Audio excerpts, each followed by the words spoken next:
Okay, good evening, everybody. Thank you firstly for everyone to be here, everyone in the public, and of course yourselves as well. So thank you all for being here, and of course welcome online if you are looking at this. So welcome to our Overview Scrutiny meeting. Okay, good evening all. So my name is Councillor Sayar Raza, the chair of Overview Scrutiny meeting committee. It's now 7 p.m.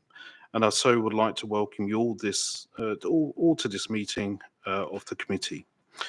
Members of the committee who are here this evening, other members who are in attendance, as well as council officers who will be assisting members throughout the meeting. In addition, I would like to welcome members of the public.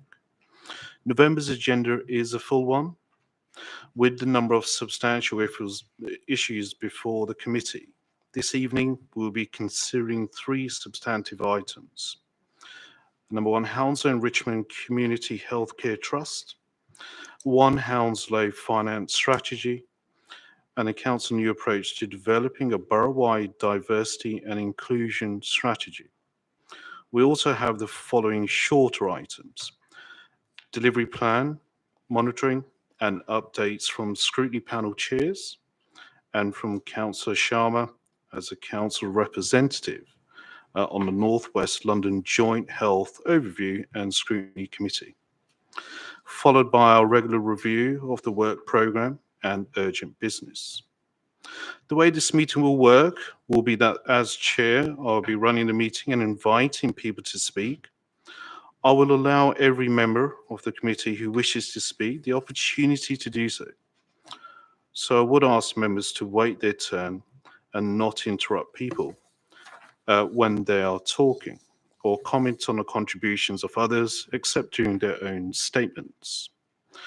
I would also like to remind members that the Overview and Scrutiny Committee, that whilst we are here to look at a number of important matters this evening, our debate and comments should not be adversarial in nature against either cabinet members or any members. We also need to be mindful of the requirements for respect when speaking or asking questions to officers in accordance with the member officer protocol. We are here to express our opinions on the merits or otherwise of the agenda items before us and try to come to a collective view, or failing that, a majority view. I intend to use the following procedure. I shall invite relevant members or where relevant, the officer to introduce the report. I will invite members of the committee to ask questions of that member or officer. I shall then invite members to express their views as part of the debate on the report. I would like to remind members that I shall give everyone who wishes to speak a chance to do so, but in accordance to council rules of debate, you will only be allowed to speak once at the discussion stage. If you hear something said by someone else that you dislike or disagree with, or you do not have the right to comment after they have spoken or interrupt them, please say everything you wish to say in your allocated time, which will be up to 5 minutes each. I shall then speak last and then briefly to sum up the discussion and advise of any issues or common ground to note. We have a great deal to cover this evening, so please be mindful of your fellow committee members and our guests and ensure your contributions are to the point. Moving on to agenda number one. So apologies or absence or any declaration of interest and other communications from members.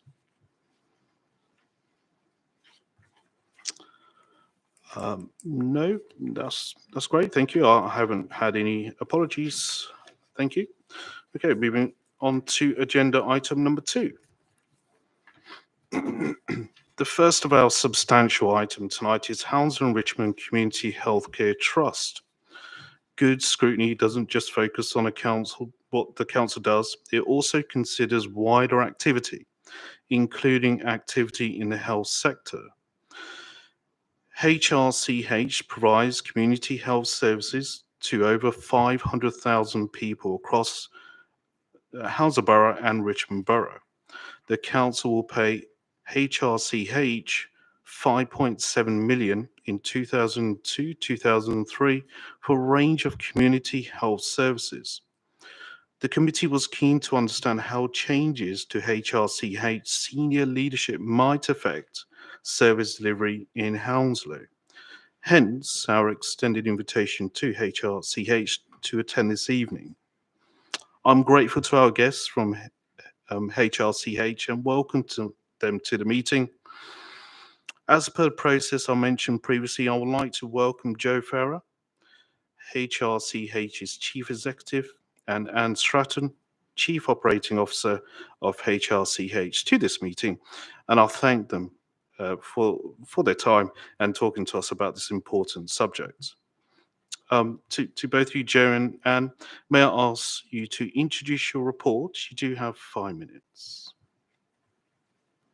Great, thank you, Chair, and good to see you all this evening. I'm Joe Farrer, I'm Chief Executive of HRCH as well as Kingston Hospital, and Anne is our Chief Operating Officer at HRCH. I'll assume the paper is read and look forward to questions in due course, but if I just can set the scene a little bit. You will have seen that the paper we've submitted sets out the chronology of the single executive management team arrangement that we established at the beginning of this financial year, which operates across both HRCH and Kingston Hospital, and that's very much in line with the direction of travel for health services within the NHS and at a regional level across London. I just want to really emphasise our commitment to everything that we do within the Hounslow Borough and have done for a number of years, and we're really proud of our staff and the excellent services that they deliver, particularly at this time of significant challenge for services across the NHS and generally across the board. Many of our staff are local residents, and we do everything that we can to support them to stay well and at work for as long as possible, particularly in this challenging time of the cost of living crisis also. And anything that we can do to support their health and well-being is good for the citizens of Hounslow because it enables them to deliver the best care possible. You'll see from the background material that we're CQC registered good. We don't take that lightly, don't take it for granted, and we continue to strive to do what we can to improve the quality of services that we deliver. I'm sure you'll appreciate one of the significant challenges that we're facing at the moment is fatigue and tiredness within our workforce, and we're doing all that we can to support their health and well-being at a time when we're trying to catch up on services that may have been in abeyance during the pandemic. I meet with staff on a regular basis, so I'm connected to what goes on the front line, and I know what they're experiencing and also what we need to do in order to help them be at their best when they're at work. And what we have seen during and since the pandemic is a increasing level of staff turnover, which is increasing pressure on services, which I'm sure colleagues will be able to relate to. What we've done, though, through this partnership arrangement has built resilience within our teams and within some of our corporate services too, which enable us to better support the services that are delivered on the front line. And a lot of that effort and focus is brought through Anne and her role in a leadership position within the Hounslow team. HRCH, in the whole scheme of things, is quite a small NHS organisation. So the broader partnership with Kingston Hospital does bring with it resilience and builds increased resilience within our small corporate teams. What I'm also keen to do is think about how we can go about releasing resources, particularly that are tied up within secondary care within the NHS, and focus that more on providing services within the community and within the preventative agenda too.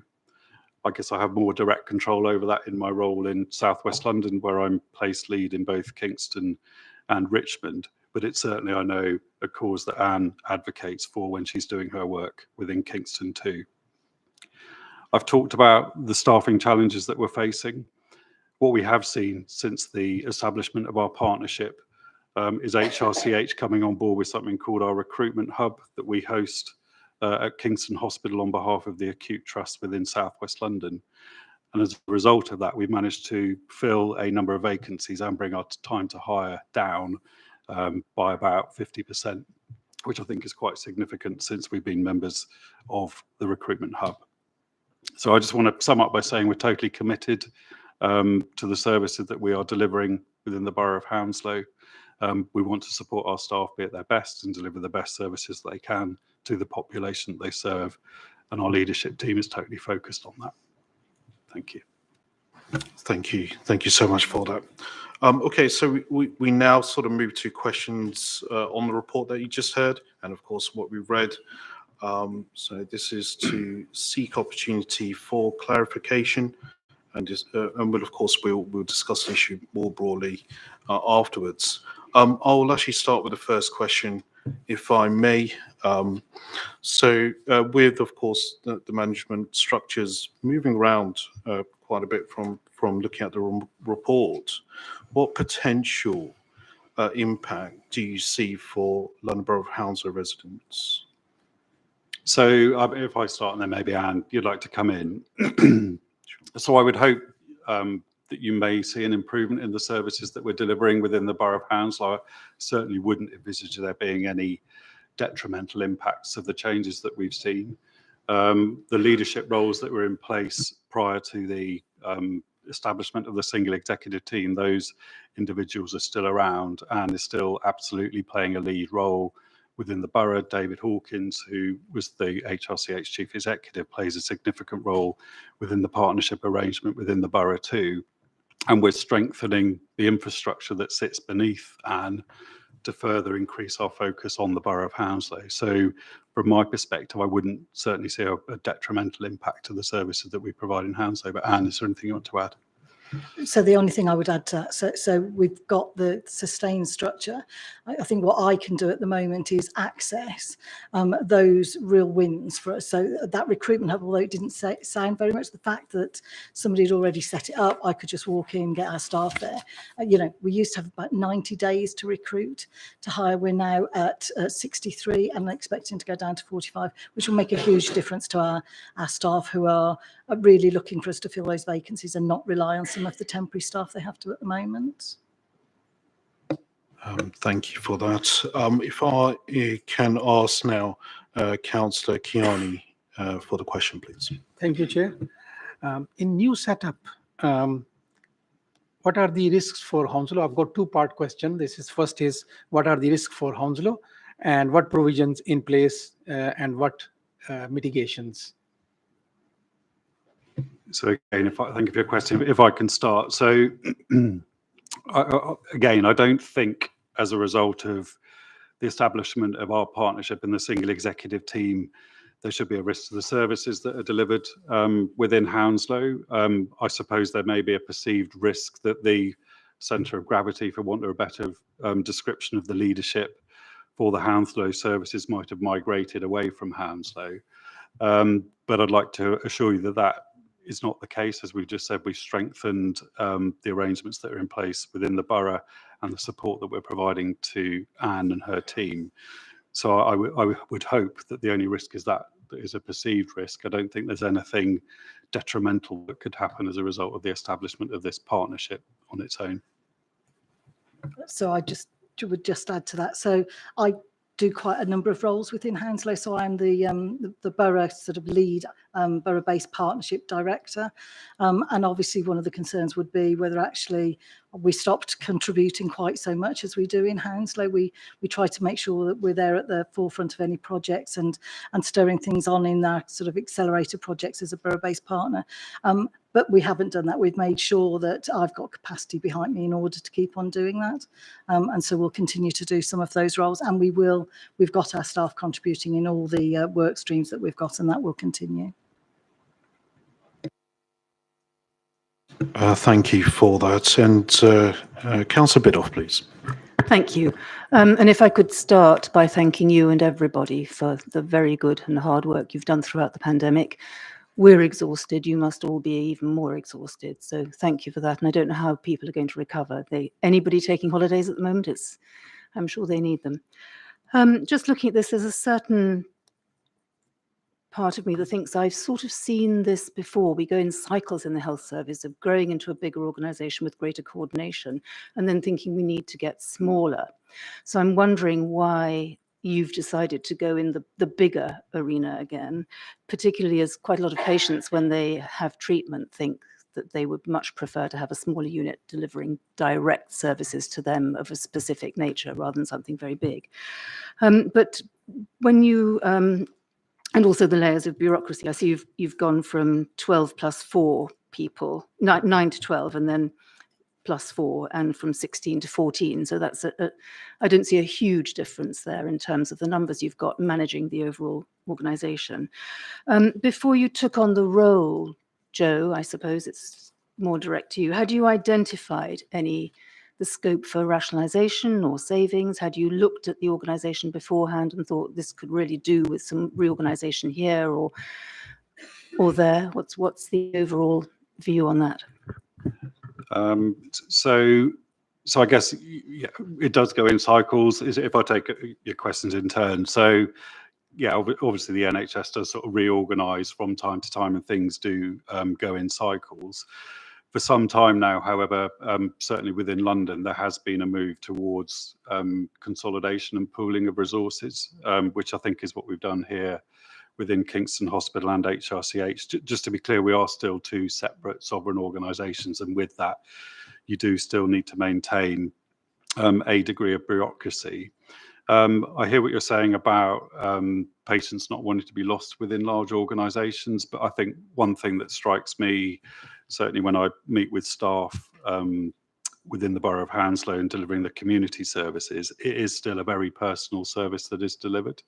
What we're trying to do is find better ways of building resilience across the community services, and where it's appropriate, and Anne will do this with her colleagues in North West London, try and break down the barriers that might exist between organisations, and they tend to be the things that really frustrate patients and cause things to be dropped in transition. So all of this is aimed at improving or increasing the levels of integration between the organisations and services, and making that patient journey more seamless. I think a big thing for me, when I before taking on this role, it wasn't about looking at an organisation that was ripe for sort of productivity and efficiency gains. If anything, there was something about the hospital coming together with a local community provider, as I say, to build resilience, and also think about how we can affect this shift in mindset, particularly within a hospital, away from being reactive in the care that we deliver, and thinking more about how can we invest in services outside of the hospital in the community, as well as thinking about the preventative agenda. And I think these sorts of arrangements, if we're creative, will enable us to shift some of our resources so that the dividend that is paid to the hospital, in a way, will probably come 5-10 years down the track when we've actually made some progress on prevention, and being able to work more closely together with secondary care, community services, and the really strong links that we've got into primary care really help us on that journey. Thank you. Thank you. Thank you for that. Excuse me. Councillor Cameron, please. Thank you, Chair. And first of all, I would like to say thank you, both of you, for coming in this evening. And I have 3 questions, basically. My first question is, how will HRCH maintain focus on frontline delivery? And second one is benefits for London Borough of Hounslow, this integration.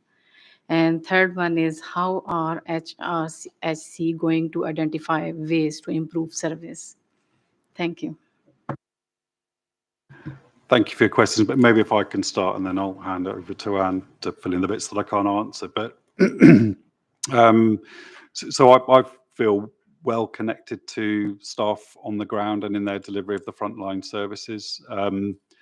I make a point of spending time with the teams wherever they may be, across the borough. So I have a pretty keen sense of the challenges that they're facing on a day-to-day basis, as well as some of the things that we may be able to do. We can't obviously solve everything, but some of the things that we can do and put in place to help them be at their best. And I think that connection and having a workforce that is willing and feel able in a safe way to speak up about the things that they're finding challenging and suggest areas for improvement is really helpful from a manager's perspective. And I know that Anne is also, and you know, she's a lot closer to it than I am. Anne is very close to the frontline delivery, knows what good looks like, and knows what needs to be done in order to make sure our staff are best placed to deliver on that. But Anne, is there more you want to say about the connectivity? So I think one of the real challenges that we've got going forward is actually how we, although we're bigger organisations in some ways, is actually how we get down to a real neighbourhood level. So we've heard the conversations, and there's a real push within the NHS as well as obviously the local authority about how we get into those communities and work with communities. And I think the bit for us is working with our staff who certainly in Hounslow, they are some of those people that we're delivering, or their family are people that we're delivering services to. So we do work really hard with them about what is the neighbourhood, how can you work in a more local way than the way that you're currently working at the moment, and getting their views as well as our patients and the public's views on how we do that. And that is about listening to all those. There's a lot of work we're doing on engagement. So we're doing engagement with the public, but there's also a bit about how we engage with our staff. And certainly one of the things we've done in Hounslow, and I think we've done really well, with some of the work we've done on some of the changes that we require around falls, around dementia and other things, is we used our staff to tell us the things they felt we needed to change. And they've developed into the project. So we literally took them, you can see the direct line from them saying for us actually doing, and it was quite powerful to go back to them and say, we did this because you said. And so we try to do that all the way.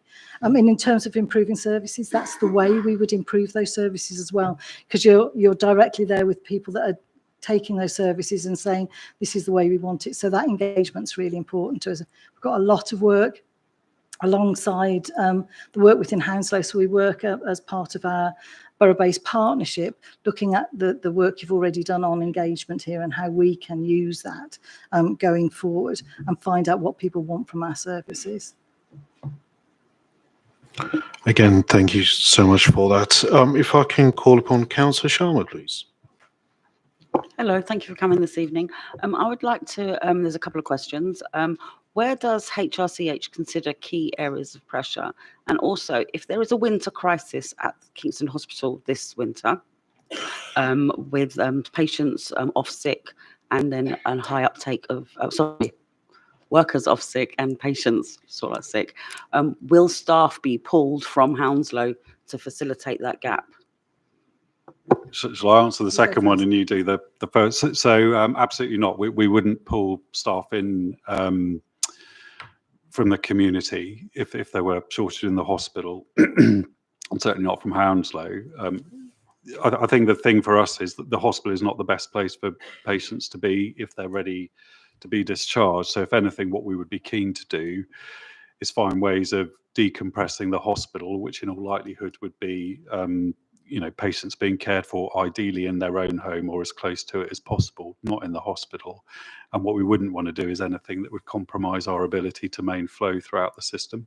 And that's something that we focus on. I mean, winter is upon us. It's something that we're focusing on and have done for many, many weeks. So that would be our sort of philosophy around that. I'm sure Anne can highlight the areas of pressure we're currently focusing on. So we have been working on a Hounslow winter plan. So we've been working alongside all partners to say what would we do and what could we do differently. So we've actually got some schemes that are working to address swap purchasing, for example, in terms of homes. I literally came from a meeting today where the whole we had Chell West, we had ourselves, we had Stephen Forbes, the DAS, trying to work out how we could do something over and above our plan, because the hospital was really struggling at this time. It wasn't about sending HRCH workers in there, it was what else can we do, but how could we supplement some of those? So is that we provide staff into care homes to do some more work in there to support the system and stabilise. And so we're always trying to think of those ideas. So we've got regular meetings, we've got plans in place, but Hounslow is really good at saying, well, how do we come together and think even more in order to do something over and above those plans? Thank you again for that. Councillor Tuck, please. Thank you, Chair, and thank you, Joe and Anne, for answering the questions of our colleagues. My question is, we have two big organizations merging here, and with every merge, there is an impact on the existing staff. in this case, what impact will be on the staff? Will there be some redundancies, or will you be hiring new staff? So we're not actually merging. So what we have done is established a partnership. And hopefully you'll have seen in the materials, we've also established a single executive team, which essentially manages the operations of both organisations. But we are not planning to merge. We're not envisaging, as a result of this partnership, that there'll be any redundancies that flow from it. I think it's fair to say that both I, Anne, and my executive colleagues, with the support of Tara, who's in the audience, who's our Director of Comms, have done a lot of staff engagement during the journey that we've been on. So this probably started at the beginning of the calendar year, and throughout the last sort of 11 months or so, we've spent a lot of time meeting with staff to talk to them about the journey that we're on, the establishment of this partnership, the rationale for it, the benefits that we hope will accrue to, first and foremost, the citizens that we're here to serve, as well as them in hopefully being able to pursue more fulfilling careers. And as a result of that, we built up a lot of insight as to how staff perceive this establishment of the partnership. And now, which is really quite encouraging to see, you see staff coming forward with ideas as to how we could work more closely together in order to improve the services that we deliver and make our scarce resources go further.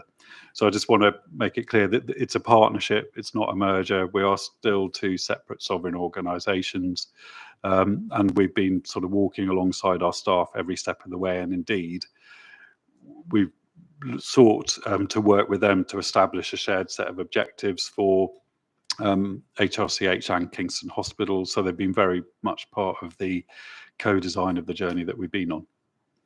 Thank you. Again, thank you for that answer. Is there any other sort of questions to the team? Yep. Councillor Perazzotti, please. Thank you very much for being here. I just have a question about, I don't know how much you can quantify, but how much of your work goes into intervention strategies and approaches? And with that in mind, how much can you envision this being supported in the long term with savings that are then affecting the direct, active, reactive provisions? So again, just going back to the borough-based work that we're doing, part of the work we're trying to do is move away from our reactive into how do we work in the preventative services. Not always easy, because obviously we still have to deal with those immediacies at the moment, but the plans that we've got in place for all organisations, including HRCH, is how we make that shift to have longer term impact at an earlier stage. So for example, it was, for a long time we've done our projects to try and do improvement, and we realised we hadn't got the children and young people in there, and we were really missing a trick. So again, we were able to put those in and try to work out how we could really start at that early agenda. But everything that we are doing at the moment is about how we can identify the areas where we need to do most focus and the earliest focus in order to have those plans in place. And we're fundamentally as part of that. So we're anticipating our services, as we're doing some of that work, to start to shift differently. So and work with others that might help us extend that, be it the voluntary sector or others, in order to do that.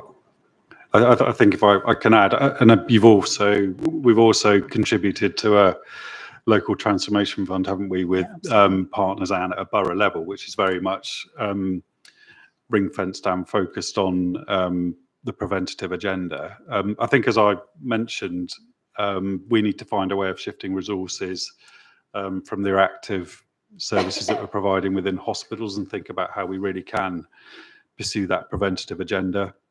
We're doing small things. So internally, we've established something called an inspiration fund, which I'm trying not to say Dragon's Den. It's a bit like a Dragon's Den type of thing, where we're looking at staff to come forward with ideas as to how we can change the way in which we deliver care.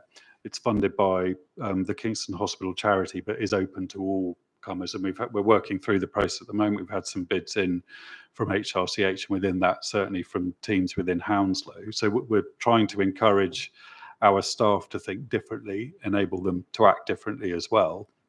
And what we need to do is build on the funds that have been established locally. We do something similar within Southwest London, and think about over time how we can increase the money we're spending on prevention to reduce the money we need to spend on reactive care. But it's a 10-year, 15-year journey that we need to go on. And I think in the meantime, we need to think about how we organise ourselves around neighbourhoods, how we work more closely with partners, voluntary sector, as Anne has said, in order to change the way that we support a neighbourhood, think about their wellness, and where needed, help them when they need care. Can I just give a chance to Councillor Bowring, please? Thank you. Thank you, Chair. Echo everyone's comments about thanking you guys for coming. So it's great to hear that you foresee no liabilities arising, and I'm sure that's due to careful and thorough planning as well as the staff engagement you've described. My question is, will you measure, how will you measure the success of the partnership? And are there specific plans to analyse whether or not any negative outcomes do occur, even though that you don't expect them to arise? Yeah, so I think there are a number of sort of markers that we're currently looking at. So absolutely, we can look at some of our key performance indicators to see whether the quality of our service is improving. We've talked about vacancy rates, time to hire, those sorts of things which have benefited from our partnership working. And we also, we do hear from staff and from patients too, via the sort of friends and family tests, as to whether their experience is improving or not. So we have a range of things that we're currently looking at. I think we are still in relatively early days around our partnership working, so I think we've got more to do to think about how we could transform and change services further. But obviously we need to be really clear about the things that we're going to measure in order to determine whether those changes are being positively impactful or not. Yeah, go for it. Yeah. Thanks for that. That's great. I guess my only sort of follow-up question on that is, you've described there kind of various mechanisms by which you could measure performance. But I think my question is, do you plan to look at this in detail, or is it just more sort of run-of-the-mill, the sort of general analysis you'd apply across the whole organisation? No. So absolutely, would look at it in detail, and we'd use. So what we're currently looking at is how, for example, how resources are expended across an entire pathway, to think about where you may intervene in a slightly different way in order to improve outcomes and help resources go further. So absolutely, we need to get into that level of detail and then measure that the interventions we're taking, which we're not currently taking, whether they'll be impactful or not. But we do routinely scrutinise the performance of our services at board level, and we look for signs of improvement or obviously deterioration, and then look for the drivers behind that. Thank you. Last question, Councillor Perizotto. Okay, I was just going to go back to the preventative services. Of course, we all know the mental health waiting times are really long. So what in these preventative services can you envision contributing positively to improving our community's mental health? So obviously, from our point of view, from a HRCH point of view, we don't provide mental health services. However, that underlies the amount of things like dementia that we've got that is absolutely fundamental to the work we do. And again, the bit for us is how we start to work with other partners to say, break down some of those barriers. So again, and I don't want to keep harking on the borough-based partnership, but we play a fundamental part in that. It is about bringing all of those partners together, and that includes mental health. That includes borough-based services, where we can actually go, is there a different way that we can do some of this? Can we make it go further? So the conversations taking place at the moment are how we extend the dementia service we've got, and how we're really clear about the crisis mental health services that are working in the borough, and whether they're working through winter at the moment and the response to those. But that's in that broader role that HRCH plays here. Again, thank you so much. I do need to press on ever so quickly. Councillor Biddulph, please. Thank you. I very much liked what you said. We did this because you said, and I think that should be at the heart of any organisation that serves a community. I might have misunderstood what you said. Was that principally asking staff what was needed, or does it also include patients? because I just remember a time I spent in hospital in another trust, and actually I wasn't ill, and I spent 3 days watching and reporting back on things that I considered to be inefficient or that could be improved. Do you have a sort of mystery shopper option for patients? I'm not sure we call it mystery shopper, but certainly, so the work that I spoke about, we involve patients as well, and the work we continue to do, we strongly work with those that are leading those projects to make sure that they elicit patient information and feedback wherever we can, and we're trying to do it in a much broader way, and we're being really supported in terms of the borough's approach to that. So we're really looking at how we get as broad. So for example, we've got a frailty project going on at the moment, really difficult to get frail people to tell us how they're seeing, because they often hidden voices, and we're working really hard with the voluntary sector and others to get those voices. And as Joe's already said, we've got more formal ones like family and friends and complaints, etc., that we work on, and we have those at board level, so people are really clear. But we are trying to do a real depth of really understanding what patients want from us. Thank you again. Just a final question. My councillor Foot, please. Yep, I have a question. I'm currently a patient at Kingston Eye Hospital. You can probably see if you look at my eyes how bloodshot they are. But one of the things that I know, I mean, I live in Feltham, and because of having treatment on my eyes, I can't drive to go to Kingston and back, and the round trip cost me £58.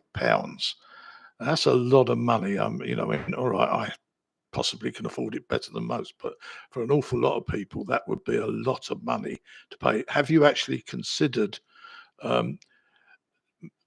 doing at least follow-up surgery at any of the other hospitals, for eye hospital, to Hounslow or to Richmond, to make it more convenient to patients?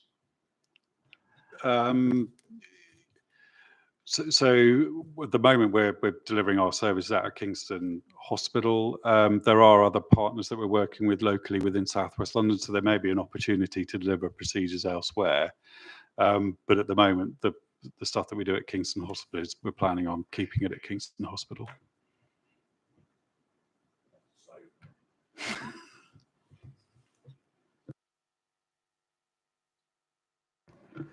Thank you, Chair. I'd like to move a vote of thanks to Anne and Joe for their contributions to us this evening. Thank you very much. I think it's a lot of clarity there. And we thank you and wish you a safe travel home to wherever it is, it's Kingston or otherwise. Again, thank you. Thank you for being here.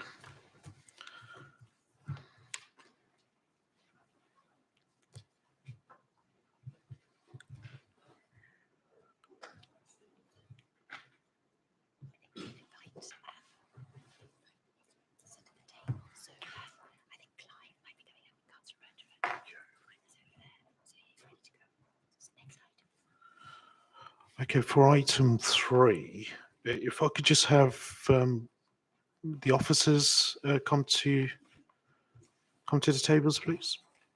Chair, if you don't mind, I'll have Clive. Could I have the cabinet up? I've got the cabinet here to support. Absolutely, If that's 100%, all right. of course. Cabinet Yeah. colleagues, do you want to come up?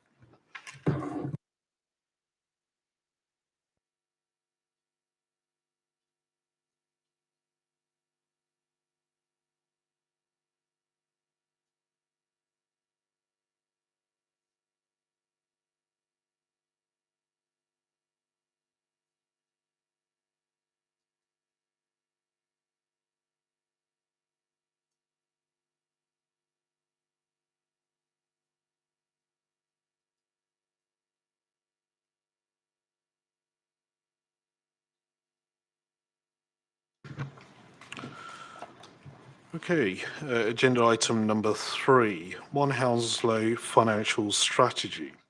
We now move to our second of our substantial items tonight, the Hounslow Financial Strategy.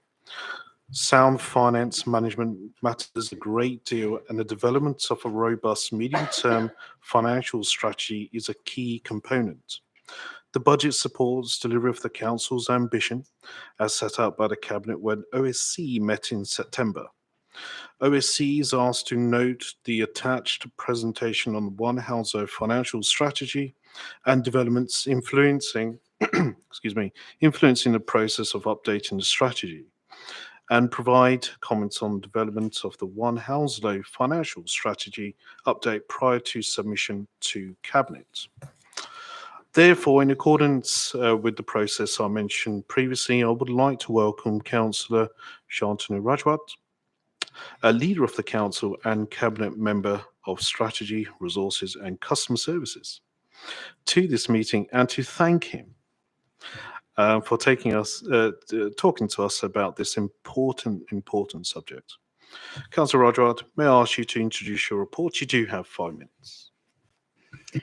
Chair, I think you pretty much said everything that I was going to say anyway. So thank you, Chair and Committee, for having us here today. I was going to try and put the slides on the screen just for anyone that hasn't seen them. Joined here today with obviously Clive and Rupert from the finance team and colleagues from the Cabinet, should we have any questions that you want to drill into as well. So I'm going to keep this brief. This is an update to Overview and Scrutiny. Obviously, you are key stakeholder in the financial process, the budget setting process that we are in.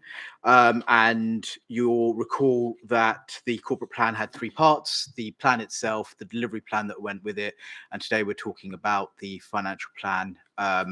So it goes without saying that our challenge, our financial challenge and ambition is to meet the borough's strategic priorities whilst maintaining financial stability over the long-term horizon. And there's a lot within there. You can see on the slides the aim. Those should not be unfamiliar to colleagues on scrutiny, so I won't dwell on those too long.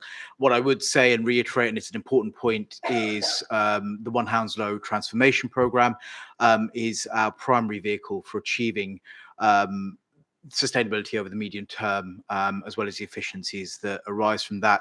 But also the One Hounslow programme is about improving the offer to our residents as well. And that's really important to say. It's not just about savings, it's about the offer that we make to our residents as well. So there's more on that in further, in some of the later agenda items that I'll be addressing. So the approach to looking at our budget for building blocks. So I think it's really important to start with that do nothing. What if we do nothing in the current context? And I'll talk a little bit more about what the do nothing looks like. It's fraught with challenges, but we need to understand that because that's our baseline that we start from. Enablers, so financial benefits, and the things within the organisation that are already in play that we can be more efficient at doing, either in improving the service offer to achieve efficiency in that way, or running the service a little bit more efficiently. And that's a fundamental piece of work that every cabinet member is charged with their executive directors to look at on a regular basis through their one-to-ones, almost line by line sometimes. Then, of course, there are savings. And as I mentioned, the One Hounslow programme is our primary vehicle to deliver that.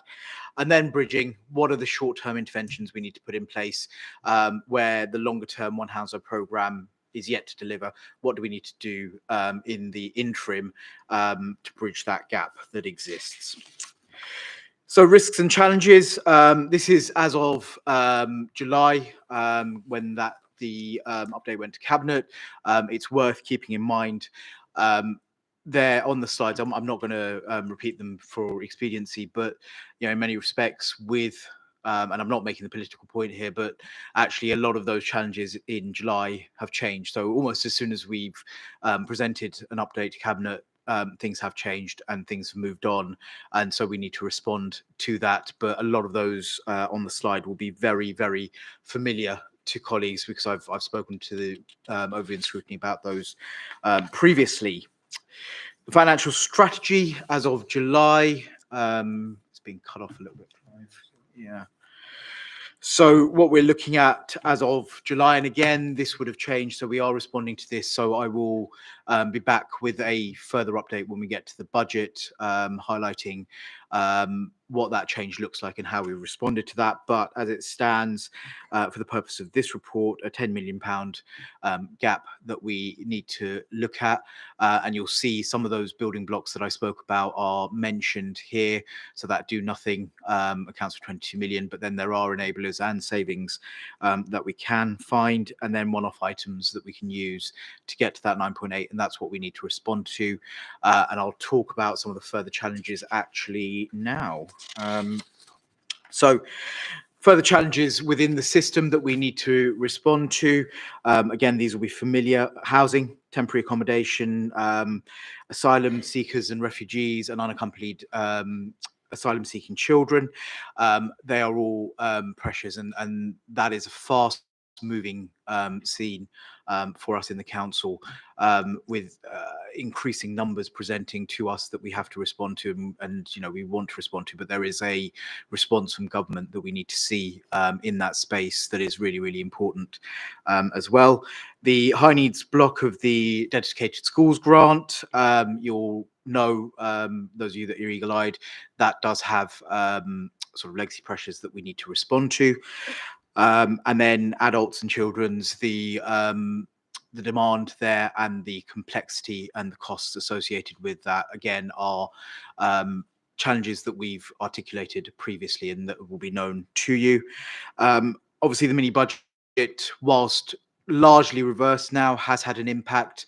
And we will look to what happens when the new autumn statement is presented in a few weeks' time to see what impact, but we think it is a negative impact on our financial position, and will have a further strain on public finances. That those noises are already coming out of government, and we await that.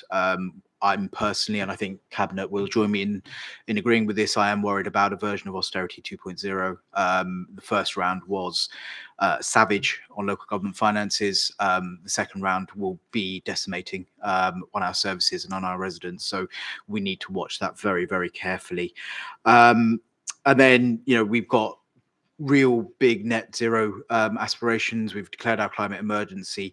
We want to see some of the funding from government to support some of that, and government's ambition on that, especially quite topical with COP 26 or 27 or whatever it is ongoing at the moment as well. Then we've got inflation.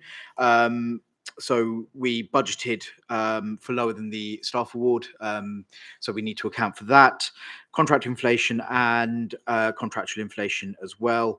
And then those global challenges that are playing out locally, that are playing out in households as well as on the council, pricing for goods and materials as well, and then cost of living and the impact that has. So next steps, as we've always done in the council, we've been very prudent on our finances. So really understanding where the pressures exist within the organisation, understanding them almost line by line, understanding where we can push those down, using One Hounslow to support that, and of course being tight on budgetary control, which we've always done. We are reviewing third-party spend, which is a key review, and then managing the cost of living crisis. And as I mentioned earlier, the autumn statement on the 17th, we will be looking at very closely, based on that, prioritisation of where resources and investment is allocated, and continuously monitoring interest rates and borrowing and affordability, and all of that. And the final slide, Chair, is just the timetable of all of that, how that comes forward. So you'll see me again just before the budget to discuss the budget, where we respond to a lot of those challenges that I mentioned. Chair, I appreciate I've cantered through that. Very, very happy to take questions, and Cabinet colleagues are very happy to take questions as well. Thank you so much, Councillor. So question just really from me now, as we move into those questions, is with the 10 million gap, what is our position now as we talk? So I can't give you a firm answer on that, Chair, if I'm very honest, because we're still assessing some of that impact. And I think it would be unwise to try and articulate what that likely looks like until we've understood what the autumn statement tells us. So I think we can assume that it will be higher than 10 million. It's a question of how much higher and what impact that has. So what we're doing in the background in preparation for that is looking internally and doing a lot of work around some of those cost centers that I mentioned to understand those, so that when we get the announcements, we can kind of feed that into the mix to get a clearer picture. Thank you, Councillor. If I could just ask Councillor Tuck for the next question, please. Thank you, Chair, and thank you, Leader, for the presentation. My question has been partly answered, but I'll still go ahead and ask the question. How confident as a council we are in terms of plan to bridge the funding gap that we are expecting, and what is coming to address the cost pressure in the key areas? Yeah, it's a good question, Councillor Tack. So, the default position for us as a council is we have to set a balanced budget. Legally we have to do that, and we always have done, and we always will do. We are doing a lot of that internal work. So, cabinet members are talking to their exec directors almost on a monthly basis around some of the cost pressures. So part of it is being very honest and open about where those pressures exist. And I think we always do that. We know that children and adults has pressure, but those aren't the only places. Those are some of the biggest. But Councillor Chowdhury and Councillor Bath are well on top of some of those pressures and understanding them. We won't be able to solve them, but across the organisation, we're looking at those very closely. And as I said, we need to understand where funding is going to come from and what that's going to look like. Because if there's a 15-20% reduction in public spending announced by the Chancellor, that makes life even more difficult. So we need to reassess those assumptions in light of that as well. Yep. Thank you, Chair. There was one first part of the question, like how confident as a council we are that whether we'll be able to bridge that gap or... Yeah, I mean, straight answer to a straight question. Yes, very confident. We always have done. We've responded to challenges and really worked through our budget assumptions. And actually at the back, I didn't mention it, but you'll see on the back of your presentation, there is an index produced by SIPFA, the regulator, around our financial resilience. It's the one that looks like that, which kind of gives you some reassurance about our resilience financially. And that's an independent dashboard that we produce. But we're very clear, and we always have been, that we must balance the budget. We must look at every single item. Nothing is off the table, and it never is in any budget setting. And we've always shown that we've been able to balance the budget come February. Thank you again, Councillor Rajwat. And if I can ask Councillor Bowring, please. Thank you, Leader. You did touch on this when you talked about central government instability. So maybe there's room for you to maybe unpack that a bit more. But my question was going to be, what's the impact of the economic events of the recent months had on the council's present and future finances? And maybe you'd like to answer specifically in relation to the cost of our borrowing, our debt liability, the cost of servicing borrowing, and will this require a short-term intervention of any kind? I'm going to ask Clive to respond to that. I mean, I've articulated it in the presentation. Clive's better at the detail. So when the previous Clive Hoffman, Executive Director of Finance and Resources, when the previous Chancellor stood up, we could borrow at 3.1% for generic 30-year loan from the Government Debt Office, where we get most of our borrowing from. The following Monday, that went up to 5.3%. So all of a sudden, our cost of borrowing, and we do need to borrow in order to fund the ambitions within the corporate plan that Councillor Rajwat alluded to, all of a sudden increased by almost double and that was before the interest rate rises were announced last week. So the Governor of the Bank of England said last week, confidence is very quick to lose, but takes a long time to recover. So I think we're in a period where public finances will take a long time to recover. We will cover that through the financial resilience we've got in place. So whilst we'll have to eat into some of that financial resilience over the medium term, which is where some of the numbers that you'll see once we're a little bit clearer in terms of where we're likely to land will look like. So we're not staring at the cliff edge like some of my peers elsewhere within London are, and we're fortunate in that regard. But there will be a short-term impact, and there will be some difficult decisions for the council to make over the midterm to ensure that we are financially sustainable into the longer term. I think just to unpack that, what we really need and our ask of government is just some certainty. You know, we've gone through years and years of single year settlements, which actually don't help Clive and Rupert plan for the long term. And, you know, for us as a council, if we're looking at some of the programmes within the One Hand Zone, they're not immediate, they're over a 4-year period. Well, if we could get that certainty from government with a settlement over a longer period, actually we can plan much more effectively about the interventions and how we can really target prevention, coming back to the point that Councillor Parizotto made earlier, that we need to make to help residents. Thank you, Councillor. Any other questions? Councillor Parizotto, please. Thank you. Perhaps this is a question to all of the cabinet members. With all of these potential scenarios in place and various conditions that might affect our budget, what are some of the things that you're really concerned about that you might have to cut or have to find ways of cutting? How are you going to look to ensure that you're still delivering what you've committed to deliver with these pressures in mind? Chair, yeah, thank you. Thanks very much, Councillor Parizotto. I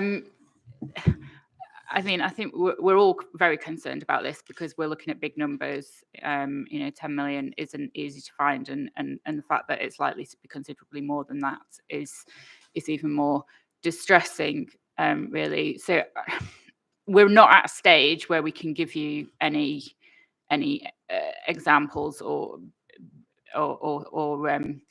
anything around that. Just to say, we, as leader said, we are all having those conversations with our lead officers. Cabinet is coming together very shortly so that we can discuss this across the piece. We need to decide collectively about what our priorities are. I mean, we know what our priorities are in terms of our manifesto commitments, our corporate plan, but we need to figure out how that looks in light of a changed financial situation. But certainly my priorities, and I'm sure the rest of the cabinet, is that we continue to protect the most vulnerable of this borough, and that's what we're here for. Yeah, and I'll ask other cabinet colleagues to contribute, but I think it's really important to say at this point, cutting services is the last thing we want to do. We want to protect services wherever possible. I don't know, Councillor Bath, if you want to say anything in terms of your area.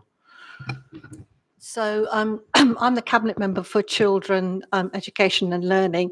So part of the responsibility of the local authorities, it has a statutory responsibility in terms of safeguarding children and child protection. And obviously we wouldn't be looking at cutting that at all. So in terms of the slides that you saw earlier on and the budget pressures, you saw quite clearly that there've significant budget pressures in this area. One of them is, and I think we've touched on this many times before, is asylum seeking children. Of course, the local authority has a commitment to helping asylum seekers and families, but every time we have a unaccompanied asylum seeking child, that automatically becomes a looked after child, and that is automatically a statutory responsibility of the local authority. And what is happening is that obviously a lot of families and unaccompanied asylum seekers are placed in contingency hotels in the area. We do have a lot of hotels in the borough, so that obviously is a cost pressure to us as a local authority. We also saw on that slide in terms of the cost pressure in our SEND services, services for children with educational needs. And one of the things that we have done as local authorities, we've been invited by the government to apply for money. It's called a safety valve, and that will help us to reduce the deficit in the SEND budget by providing an action plan on how we're going to do that. I'm not going to talk about that now because it's very complicated. So if you ever want to know more about it, you can ask Clive or Stephen. But I'm sure Clive's had loads of discussions about it, but that's one an area. Another area that is quite costly to the council is placements for young people. These might be placements that are placements that are needed for young people with complex needs. These are often really costly, and as you probably all know, there's a huge amount of profiteering in the market at the moment. So what we are hoping to do, in fact, I just had a discussion earlier on with Stephen and the team, is working across London with 33 boroughs to set up our own sort of secure units for young people, and that will be money that is money that will be given to us by the DfE. I mean, it's very, very early stages yet, but that will bring down the cost of placements. So it's about working collaboratively and trying to do as much as we can, but we have no plans to cut anything. But obviously the difficulty always is that this is a massive pressure, isn't it, on a service that is already under huge amount of pressure. And I think that's the worrying thing, you know, in terms of services that are provided. Thank you. Sorry, I've gone on for a little bit too long. Thank you, Councillor. Councillor Shee. Thank you, Chair. Councillor Salman Shaheen, Cabinet Member for Parking, Parks and Leisure. I'm very clear that I want to protect the budget for our green spaces. I think it's absolutely vital. We've got a clear set of ambitions for the borough, both in our manifesto and in our legacy as well. We've achieved 21 green flags for our parks this year, same as last year. It puts us among some of the best boroughs in London in terms of our green spaces. I'm adamant that I don't want to be presiding over any kind of managed decline of our green spaces. They're way too important to our residents to see that. Therefore, our manifesto has committed us to investing an extra 5 million in our parks over the course of this administration. That's earmarked, of course, for new master plans, amongst other things. And of course, we're also planning on planting 20,000 trees in this administration. All of these initiatives, including our ambitions to turn the borough 45% green overall. All of these initiatives are absolutely essential to preserve. And in fact, I would like to expand upon them. I want to see all of our allotments brought up, fully up to scratch and expanded so that we can truly offer all of our borough the choice to pursue a healthy lifestyle if they wish to grow their own fruit and veg. And I think it's very important that we maintain spending in this area. I mean, to very briefly touch on parking. I mean, parking is in itself revenue generating, so I'm not too worried about that. And in terms of leisure, I say Lambton Leisure, of course, we've got new challenges in this cost of living crisis, but Lambton Leisure is on a solid path towards becoming profitable, and they're of course managing our leisure centre. So I'm very keen to preserve our budget, and I will be fighting very hard to do so. Thank you, Councillor. Councillor Chowdhury, please. Thank you, Chair. Thank you, Laura. I think that was a really good question from yourself. It's really important what I've previously seen as well. Budget pressure is there, but then when I think about my area, which is adult and social care, and recently working really hard since I've been in here, it's really important to see.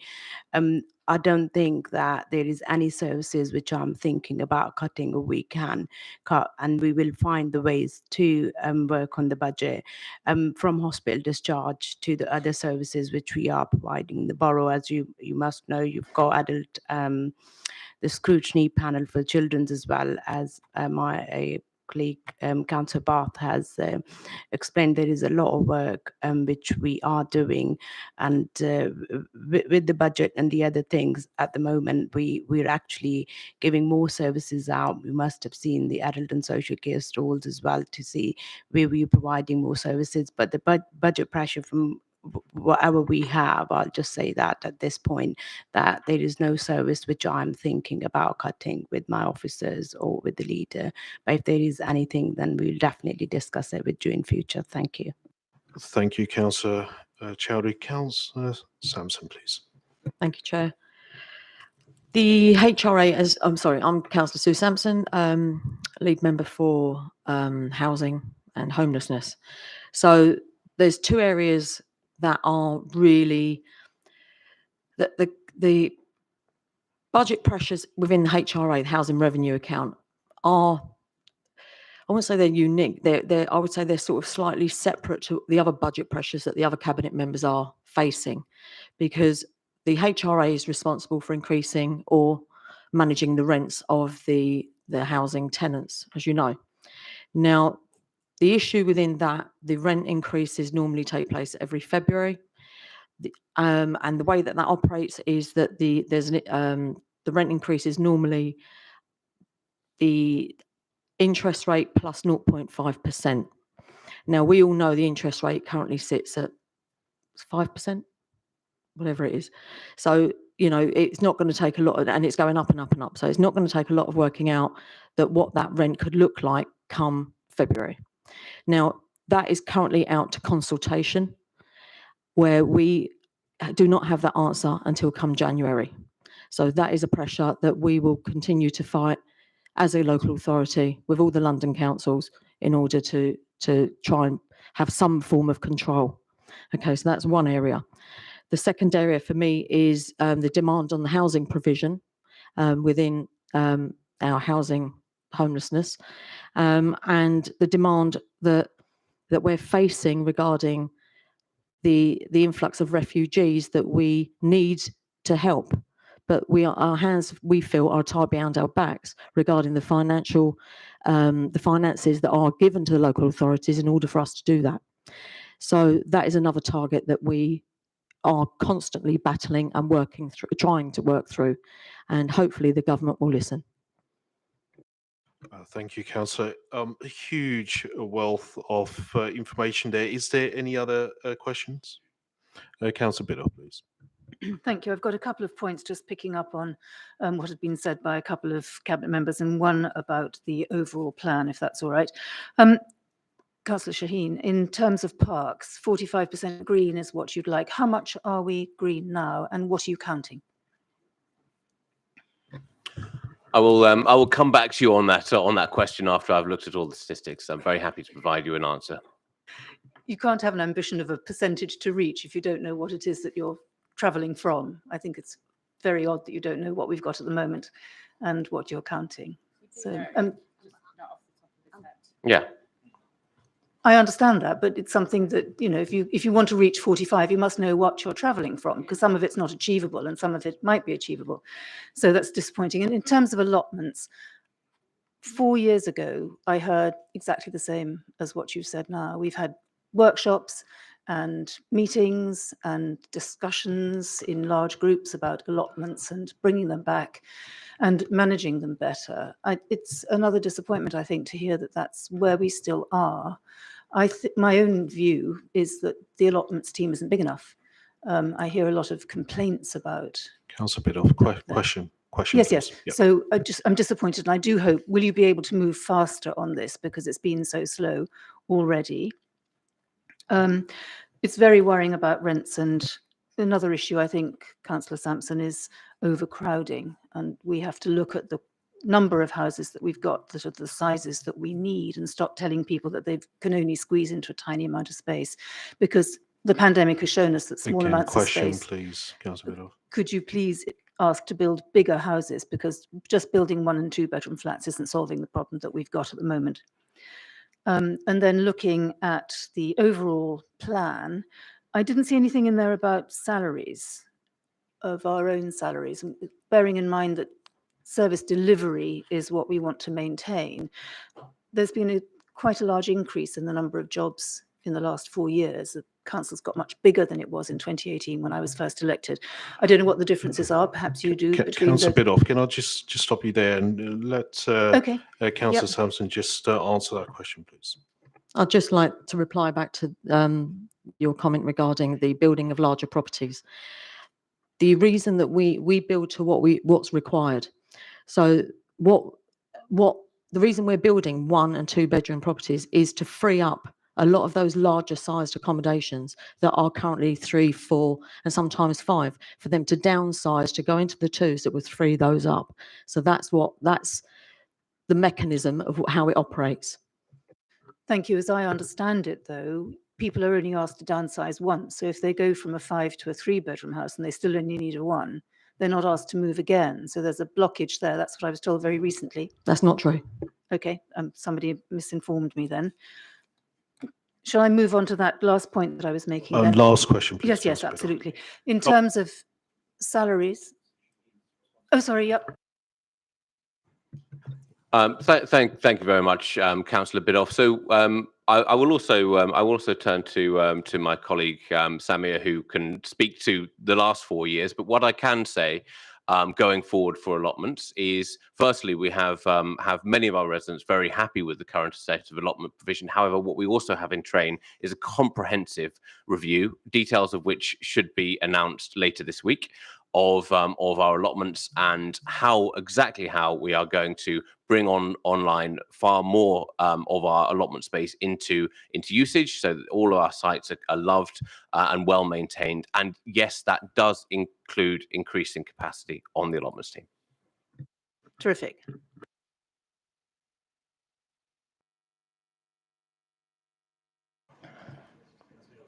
Yeah. Was it? Yeah, sorry, sure. Councillor Thank you, Councillor Biddulph. Last 4 years, you've just said.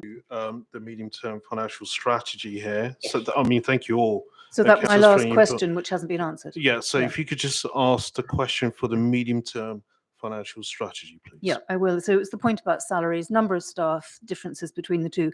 And what's the ratio now between the highest salary, how many people are earning very high, and the lowest salary? You know, you're supposed to have a balance between the two, and that hasn't been mentioned. So on salaries, there is mention of salaries in here, which is nationally negotiated. Obviously, it's come out higher than what we budgeted for. On the specific question on ratio, I'm going to have to get back to you. I don't have the figure off the top of my head, but it is, as you know, something that we do report on a little bit later on in the year. Yeah, thank you. Okay, Councillor Shaheen, please. Thank you, Chair, for indulging me. Councillor Biddulph, I promised you an answer, and I'm going to get you an answer right now, because I don't want to give a stat off the top of my head that isn't fully defined. So the answer is 38% green infrastructure, and it primarily counts parks, allotments, and estate grounds. And if I'd just made up a stat that didn't have those attributes to it, then it wouldn't have been satisfactory. I would never give you an inaccurate stat. Thank you. Thank you very much. Thank you, councillors. Okay, so just moving on now to Councillor Foot to propose a motion, please. Yeah, I think this has been very comprehensive. I have no questions, and I'm going to move we accept the report from the Finance Group. Thank you all. Okay, so we move to agenda item number 4. So this is the delivery plan monitoring. So given the obvious links between council finances and its transformation program, we now move on to the first of our shorter items tonight, the monitoring of council delivery plan. The delivery plan will come back to OSC at regular points throughout the year. This time we will get a little more detail on the genesis of the delivery plan as well as Q2 delivery plan status report. OSC is asked to note the progress made in development and implementation of the one household approach to project the program management, note the approach to governance of the delivery plan, and agree the proposed role of overview and scrutiny in this governance as set out in paragraph 5.2. Scrutinise progress to date with the programs within the delivery plan. I'd like to welcome back Councillor Shantu Rajwat. Councillor Rajwat, may I ask you to introduce the report? You have no more than 5 minutes, please. We won't go through the usual process of questions and discussion. Focusing instead of any questions in committee might have regards delivery plan progress. Councillor Rajwat and Andrew Cox, Assistant Director of Transformation and Change, are on hand to answer any questions you might have. Remember, this is a short item and we will still have much to scrutinise, so please ensure questions are pertinent and focused. Please. Chair, you've got to stop doing this. You're doing the introduction for me, and far better than I would ever be able to do. This relates to the delivery plan. So yes, I would like to introduce Andrew Cox, who's the Assistant Director, and obviously Mandy Skinner, the Assistant Chief Executive, who are very much focused on this. I think it is important, as I mentioned in the earlier item, that we put proper project controls around the One Hounslow Transformation Programme. They are key programmes that will deliver for us, and the key part of this is the monitoring of that programme. And I'm very clear, as is Cabinet, that you, Overview and Scrutiny, are key in monitoring this. You need to have sight of it and understand it and be able to ask questions of it. So tonight you're seeing the first iteration of that. You'll see on certain items we are still defining the project in a little bit more detail. So you will start seeing that detail in future iterations of this report. Chair, I'm very happy to take any questions. Thank you, Councillor. If I could start with, again, Councillor Biddulph, please. Thank you very much. Digital strategy is what I'm mostly interested in. I used to be on a thing called the Digital Strategy Board, which hasn't met for quite a long time. So I wondered if that's going to be reinvented or revitalized. It was very clear from a subject that's going to be coming up a bit later on equality, diversity and inclusion, that an awful lot of people aren't online, don't have the resources or the ability to do it. We really need to think about that. If an awful lot of our population isn't engaged, we can't pour more and more into forcing them if they're never going to be, or if we're so far behind. I'm also concerned in terms of local access. I can't get a signal on Chiswick High Road, for example, and I don't know what's happening with that. Masks are going up everywhere. Everybody hates the masks because they're always in the wrong places and ugly and all of that, but they don't seem to be adding any value. I don't know what you can do about that, but mostly I'm concerned about residents who aren't digitally engaged, who we can't force to be. Yeah, a very good point, Councillor Biddulph. And you would have seen that Cabinet recently agreed the Year 2 Digital Strategy Update, which included the digital commitment. So to articulate that in a little bit more detail, I think it's exactly to the point that you make. You know, the council is uniquely placed by its by the mandate that it has to offer digital, and we would like people to embrace digital because it is the future, and that's not about forcing it down people's throats even when they're resistant to it. It's about making the point that there is a space for people to get digital skills should they wish to, also get digital equipment, laptops, etc., should they want to, or not. And actually what you'll see from the EDI consultation is a lot of people didn't go down the digital route. They went through, and that's absolutely fine. I think we have to accept that there are those that won't. However, there are many that would want to and feel like they don't have the confidence to, and we need to facilitate that happening at a pace that is comfortable for them, and that's what the digital commitment makes. And that also frees up space, that understanding that we, for those that don't want to engage with us digitally, that is absolutely fine. We would rather hear from them than not hear from them at all. So it is finding that balance, but it is also acknowledging that increasingly the world is more digital, even outside of the council. And if we can try and facilitate small successes, then I think we're doing something right in that. To your question on the digital strategy board, I am currently looking at that. I do envisage revitalizing that. I think it's an important forum. I'm just looking at getting the best effect in light of what we've agreed in the revised digital strategy. Thank you. Thank you, councillors. Any other questions for the digital plan? Councillor Kamran, please. Thank you, Chair. My question is very simple but broad. How the delivery plan developed? It's actually a really good question. So the delivery plan comes from the corporate strategy. So the corporate strategy translated our party's manifesto into a clear set of actions, if you like. But actions on their own don't mean very much in terms of the how.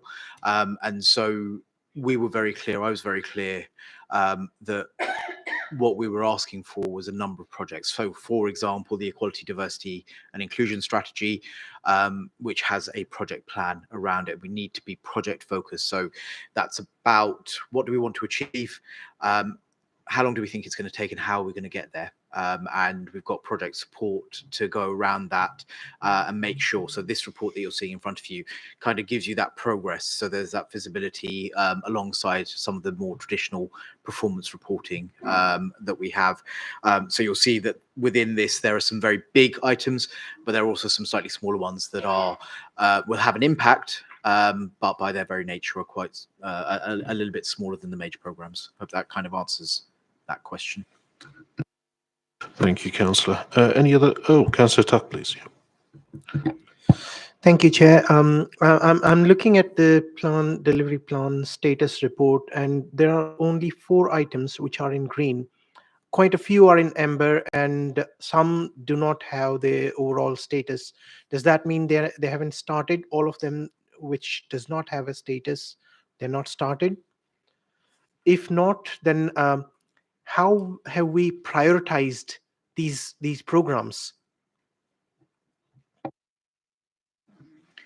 So just to clarify on the second part of that question, you'll see from the narrative, the commentary within the plan, some of those that don't have a RAG rating to them don't yet have reporting in place. So, as I mentioned to Councillor Cameron's question, a key part of this is the reporting. So, what you'll see as we go through future iterations, you'll start seeing that reporting coming through because they're probably at early stages. And where work hasn't yet been initiated because a little bit more thinking needs to happen, we've also been very open and honest about that. Now, these are big programs, and the organization needs to deliver all of them in a meaningful way. So you could take 2 approaches. You could either just rush forward and put lots of stuff around it and hope that it delivers, or you can take some time to think it through, work it through with cabinet members and key stakeholders, because we've got to remember that some of this is with partners as well, working with partners. So it's bringing everyone together and convening all that support that we need to be able to deliver that program as well. And that does take time. And I'd rather be honest with you and say that work hasn't started yet, but we are in train and we will start reporting on that, than to rush ahead and then come back to you and say, actually, it's not working. So we're having to change it and things have gone wrong. Thank you, Chair, for that. Just ever so quickly from myself. So you said the work hasn't started. The work has started, but you just haven't got the reports. So to give you an idea, so Cleaner Greener is one that sits on that first page. Yes, the thinking has started. Councillor Dunn's working really hard on it. Councillor Lambert, Councillor Shaheen, we're all having discussions around it. It's around those discussions, putting it into a program that we can then report on. So yeah, in strict terms, work has started, but it's not in a way that we can actually report on here just yet. Thank you. Yeah. Any other question? Oh, Councillor Bath. Yeah, I just wanted to follow up on that actually. One of the areas that is amber is the Youth Skills and Employment Guarantee, which was one of our manifesto pledges. So just to reassure the committee, there is a whole load of work that is taking place here. It just hasn't formally gone to cabinet yet. So that's probably why it is amber, but it's not that there isn't any work. There's a huge amount of work, but perhaps just we've kind of not got this formalised at cabinet as such. Councillor Biddulph, please. A relatively small point, but it's important because these are public documents. And I found the proliferation of short forms very complicated and made it difficult to read. If you have to use short forms, could the glossary please go at the beginning? Because I flipped back trying to find them, and then only when I got to the very end did I find the glossary. Thank you. Yep, that's very helpful, Chair. Yep, absolutely. Thank you. Thank you. Any other questions? Thank you. All cabinet members, thank you for that. Committee members, thank you for that as well. We do actually now move on to agenda number 5. Andrew, it's completely up to you if you do want to stay with us or if you would like to leave. Yeah, that's perfectly fine.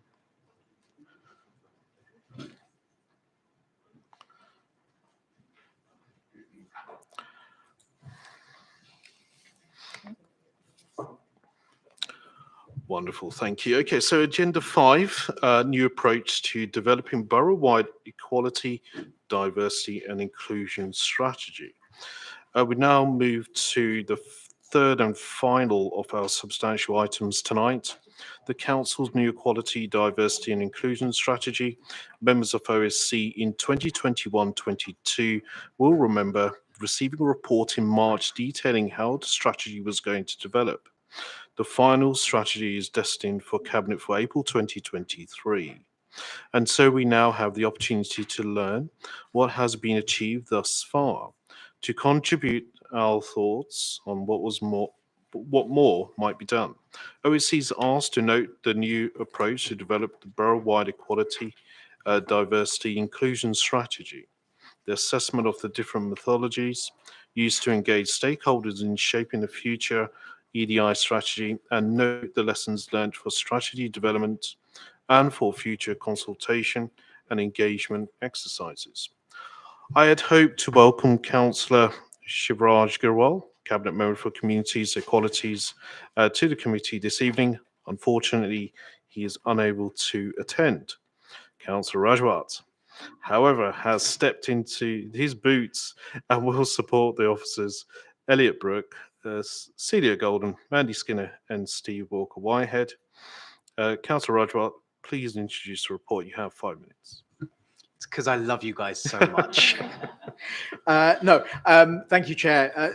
This is a really important piece of work for us, and it sort of builds on work that was started in the last administration around fundamentally understanding equality, diversity, and inclusion. So, as a council, obviously, as I mentioned earlier in answer to another question, we are in a unique position as an anchor to bring other institutions that we partner with and work with, as well as the voluntary sector and local partners, in to really understand what equality, diversity and inclusion means for us as Hounslow.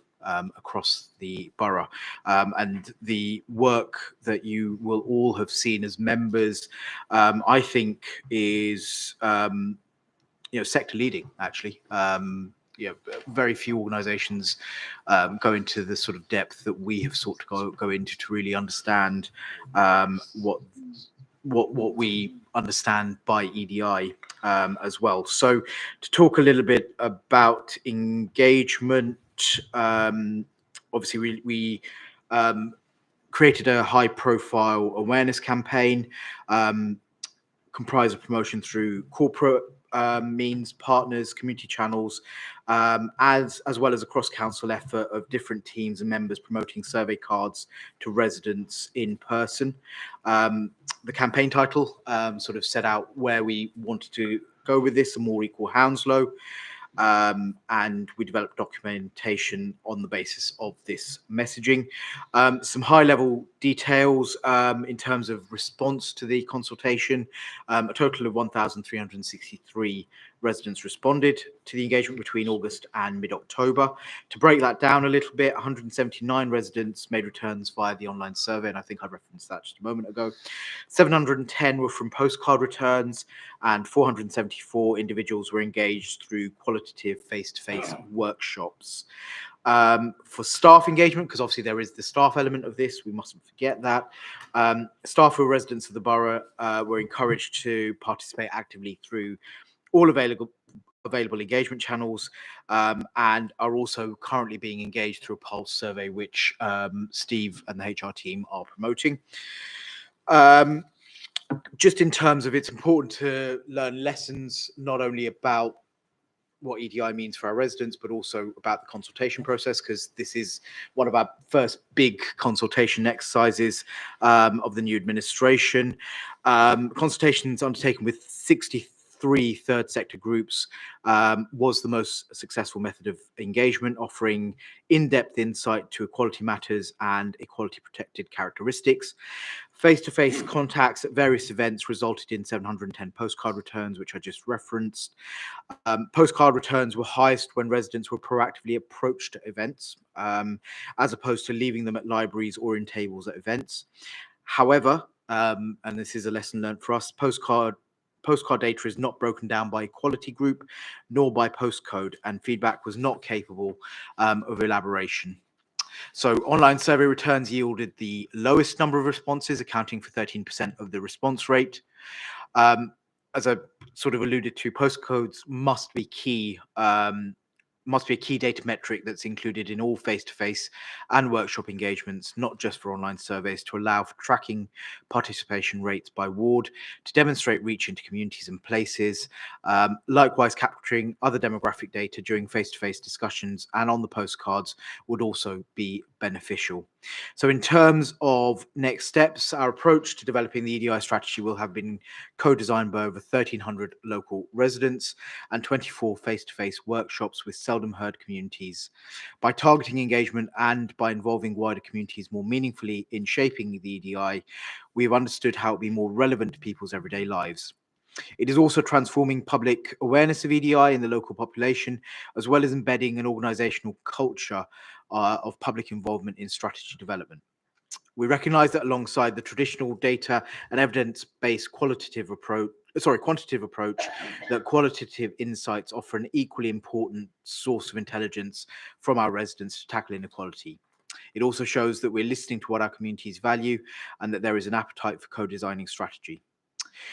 The council will undertake detailed analysis of residents and business community consultation and engagement feedback from November to December this year. There'll be communication sessions to feedback findings to colleagues, members, and partners to discuss the final EDI strategy in January and February 2023. The EDI strategy will then be presented to April 2023 Cabinet. I suppose the question really is how will, if the recommendations are adopted, the sort of evolving recommendations, how will it residents benefit? The feedback from borough residents, community and equality groups will inform and shape the new borough-wide EDI strategy. It also motivates a new approach to strategy development, where our residents and the community as a whole will make active contributions to co-design strategies. This new approach will also will offer better insight on how to reach seldom heard groups and help us understand the engagement methods that work best for our different communities and in different locations. This bespoke approach and the mix of communication methods will offer greater equality and more equitable ways to empower all communities to engage and participate. And I think for me as leader, I've always been very clear with the team, and Councillor Garrawal and I are on the same page on this. It is about engaging those that seldom respond. We know those people that will always respond, and we value those responses, but we really want to hear from those that don't, and it's about giving them that space and confidence to be able to respond and know that something is happening with what they say. We may not always agree with them, we may not always go with everything they suggest, but it is important that they feed into the process. So Chair, with that, very happy to take questions. Councillor Garrawal does send his apologies. He would love to have been here to present this, but it is a key piece of work and I'm really proud of it. Thank you so much, Leader. And of course, I can see that passion from you. So thank you so much for that. So we do come to just going through the questions with that report. So if I could just ask Councillor Kiani, please. Thank you, Chair, and thank you, Leader, for this comprehensive and detailed report. A lot of information is provided within this report, and this telling us the future plans and projects. But my question is, you have touched upon these question in your brief, are there action plans in place to deliver the strategy? Yeah, so I think at this point, and Elliot might want to come in to articulate it a little bit more. I think at this point we need to really analyse and dig down to the responses. I think it's really important to understand what communities are saying, what people are saying to us, and also what the staff networks are saying, because obviously we have a role to promote equality and diversity within our workforce as well, and that will inform the strategy. And once we've got a strategy in place, much like you saw in the earlier item, that will go into a proper program of work that we can then monitor and report on in a meaningful way. Don't know whether you want to add anything more to that, Chair, if that's all right. Yes, of course. Yeah, thank you, Councillor. That's correct, really, in terms of we are still just at the tail end of the consultation period. So all the information is coming back to the equalities team, whether that's from the community, whether that's from our colleagues, whether that's from local businesses. We've also done a full survey of the voluntary sector. So the idea will be throughout sort of November and December, all that information will be analysed. And then in the early part of 2023, January time, we'll start putting together the strategy and the action plan. And the action plan will very much be, there'll be certain sort of themes across the action plan, but there'll also be by year and the timescales, because some stuff that's coming back already is stuff that we can sort of action quickly and take proactive action about and relatively quickly. Some of this is far longer term, where we have to put building blocks in place. So that will be almost, further than the length of the strategy to solve. So in answer to the question, yes, there will be action plans that go with each year of the strategy, and there will be a mixture really of stuff that we can do quickly, but then longer term interventions as well. Thank you. Councillor Sharma, please. Hi, thank you. I think it's excellent that we are a listening council and we want to be seen as a listening council. One of my questions, well, a couple of questions here. How can engagement and involvement ensure that we get the widest range of people to have their voices heard, and engagement delivered in a language that is easier to understand and not corporate speak? Because obviously 1,363 to anything.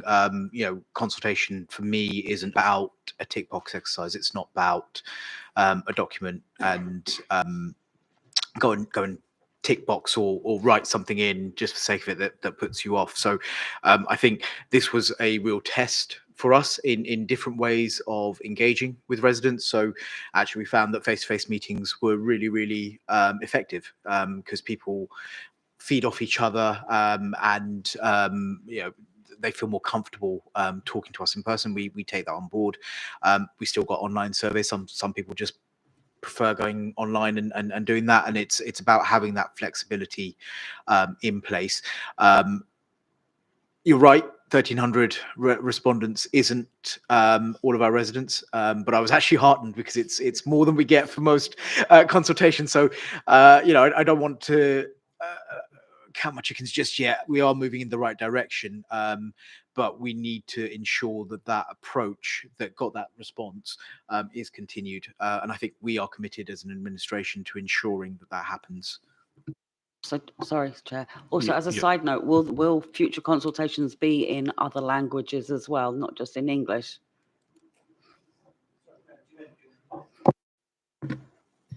Yes, so they can be, and they can be requested in different languages. Our current consultation platform doesn't have great functionality actually when it comes to languages, so you can request it, but what we're currently doing is looking to procure a better platform which will have that functionality where you can select a language easily, and it will translate it for you. And I think on the numbers, we can always engage more, and what we want to get to, and we've we're on this journey, but want to improve it, is a whole suite of different engagement mechanisms which appeal to the person at the time if they are interested in it. You know, ultimately, if someone isn't interested, they won't engage. But if they are, could be digital, could be in person, could be a paper thing. We want to just have a broad range of activities. But we commission resident surveys, and we used to do it every couple of years. Not done it for a while, but we're going to be doing it again soon. And those professional companies that do that, they actually aim for a sample of about just over 1,000, which they then say make it statistically significant and a 95% confidence that it is actually a representative sample. Now, of course, they do a lot of other things as well, which mean it can guarantee representative, like spread across the wards, spread across different demographic information and things like that. But actually, I think what we've got here is that we've got more than that responding, and we have reached a lot of different people in a lot of different places. We couldn't say we've done it with the same rigor that they would, but actually as a piece of engagement, I think it is quite impressive in that it seems low as a percentage of the population, but actually, like I said, a professional company would say that is high enough to be statistically significant to 95% confidence level. So actually we shouldn't underplay. I know it seems low compared to the big number of 288,000 people, but actually for a consultation, it's quite good.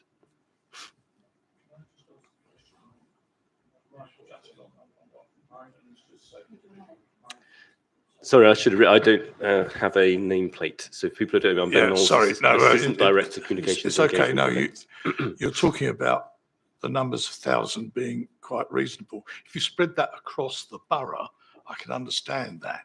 But have you done any analysis at the various parts of the borough where communication is notoriously bad? My own ward, it's notoriously bad. So, you know, if there were 100 people, being 10% of the 1,000, responding in Hamworth, that'd be good. That would be very good. Yeah.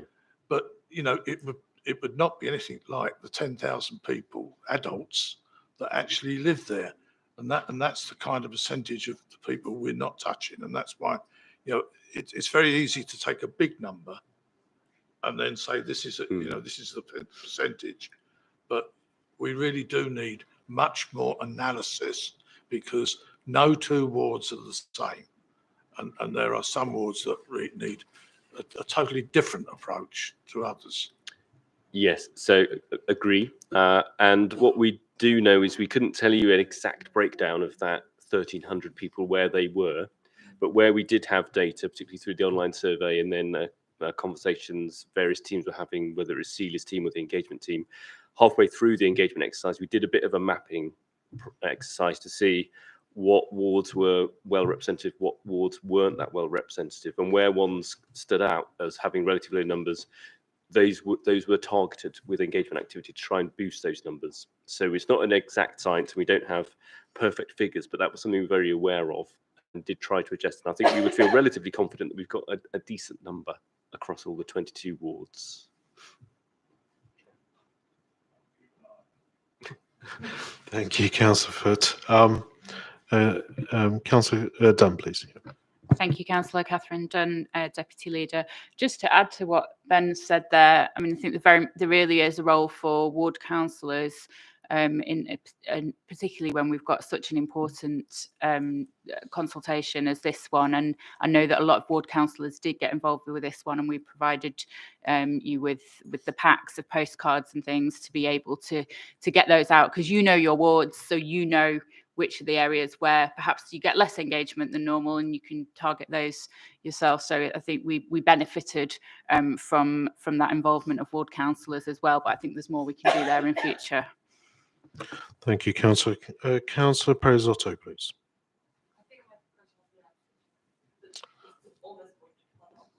Councillor Bowring, please.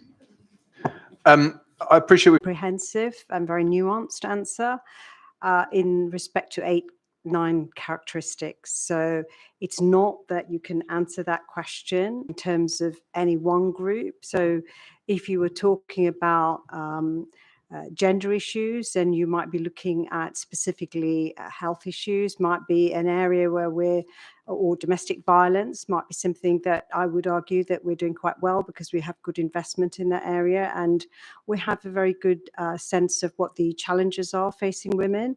And we also have a very good sense of what actions need to be taking place.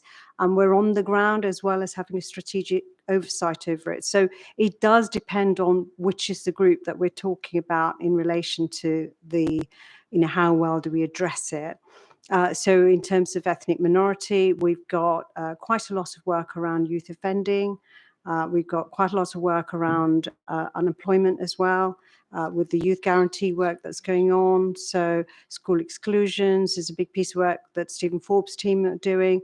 So, it isn't easy. It isn't a single metric around any one theme, whether it's educational outcomes or whether it's improving employment opportunities or engagement or improving engagement. So for this year, in terms of LGBT community, as a result of this new approach to engagement, we actually were able to engage with that community more so than we've ever done in the past. So in that sense, we have created a dialogue with the community that we hadn't had before, where previous LGBT events usually had no more than about 4 or 5, kind of residents turning up. And now we're actually engaging 4 or 5 organizations representing that community. We have a presence in the borough from that community. So we have the Metro Charity working in the borough. And that's all as a result of direct engagement with some of the national organizations to support us locally where we haven't had capacity previously. So the second part of the question, which is about, capacity, and I think that is one of the communities that has least participation rates or what I would call engaged with the council. So as a result of it, I would say in terms of measuring success, that would be a community that we're reached out to really very well. The LGBT community is still. Yeah, we've done that very well. The other is the blind community and our work with blind and deaf. I would say that the areas we need to improve on are our work with deaf communities. That has to go some way still. But certainly in terms of our blind community, we've done extraordinarily well. In the borough, we've just brought in $500,000 through lottery funding, specifically targeting improvements for service delivery for that community. And in the next 4 years, which is the lifespan of our funding, we will be seeing some real big changes going on around residents with blindness. And I think Councillor Foote was raising the issue about having to travel. My ears perked up on that question, because really what we've got is either West Mid does not offer a local site service, and so people have to travel to Ashford St Peters or to Moorfields. So there are some challenges, and we are in conversation, but we do have a Heart of Hounslow clinic, which we've arranged for, where the consultant ophthalmologist does come along to provide advice and then set up surgeries, etc. So we are kind of making inroads into these areas, but it is very bespoke to each group what our success looks like. Thank you, Councillor. Thank you. Thank you so much for that. And if I can have Councillor Cameron, please. Thank you, Chair and Leader. Too many questions. My question is, what would a successful EDI strategy looks like? Thank you. So officers can talk about it slightly more in operational. I'll talk slightly more high level, if I may. So I think there are 2 things for me. One is fundamentally how we engage with residents. This, as I mentioned in my introduction, this was very much a new looking at engagement in a new lens. So how do we do it? How do we get out there? How do we get engaged with our residents, and how do they feel like they're part of the process?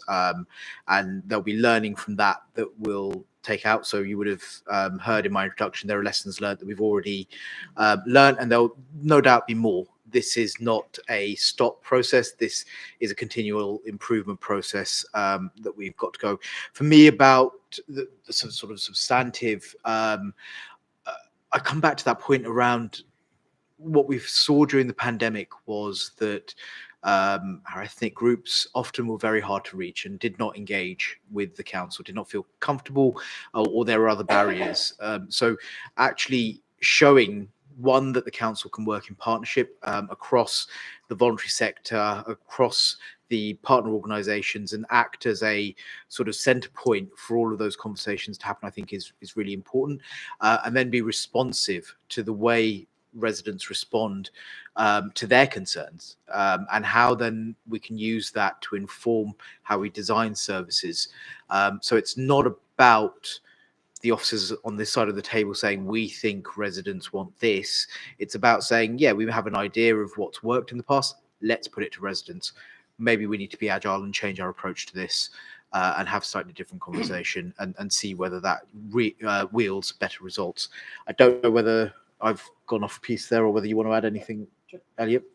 Just, I suppose, from an officer point of view, it probably wouldn't be correct to talk about what will be in the strategy this evening. But I think that because of the consultation that we're going through, and I suppose, the commitment from the council, and in particular the cabinet, we want it to really feel like the borough's strategy. We want people who've taken that time to consult with us and engage with us to recognise, I suppose, what they've put into it.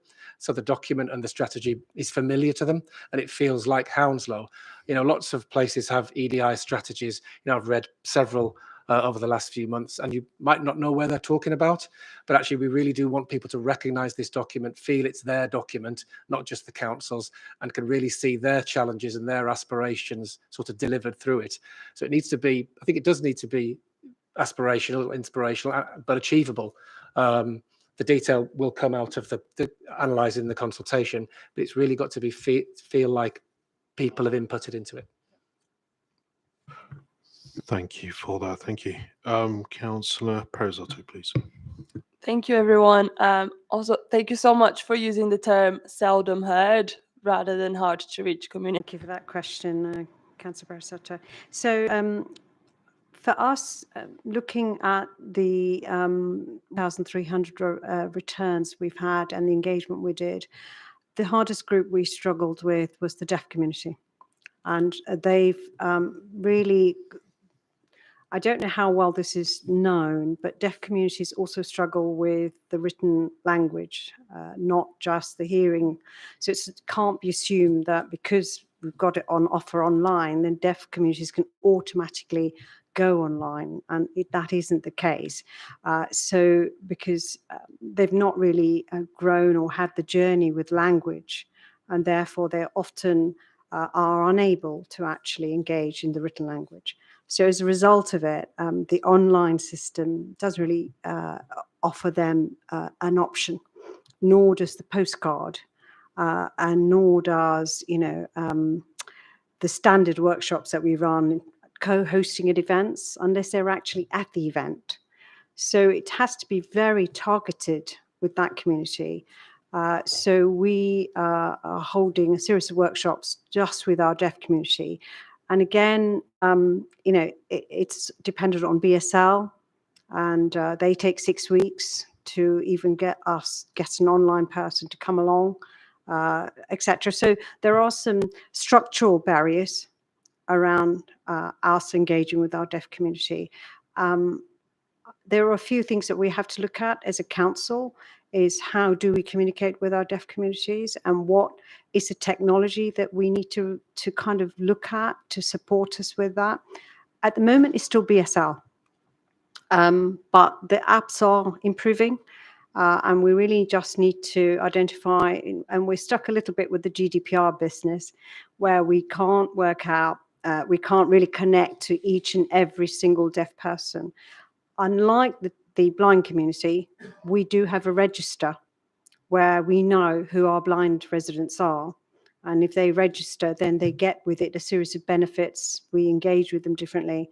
Whereas deaf community don't have a register. They're not obliged. There's no legal requirement or a government requirement for that. And so that adds to a layer of challenge for us to engage with that community.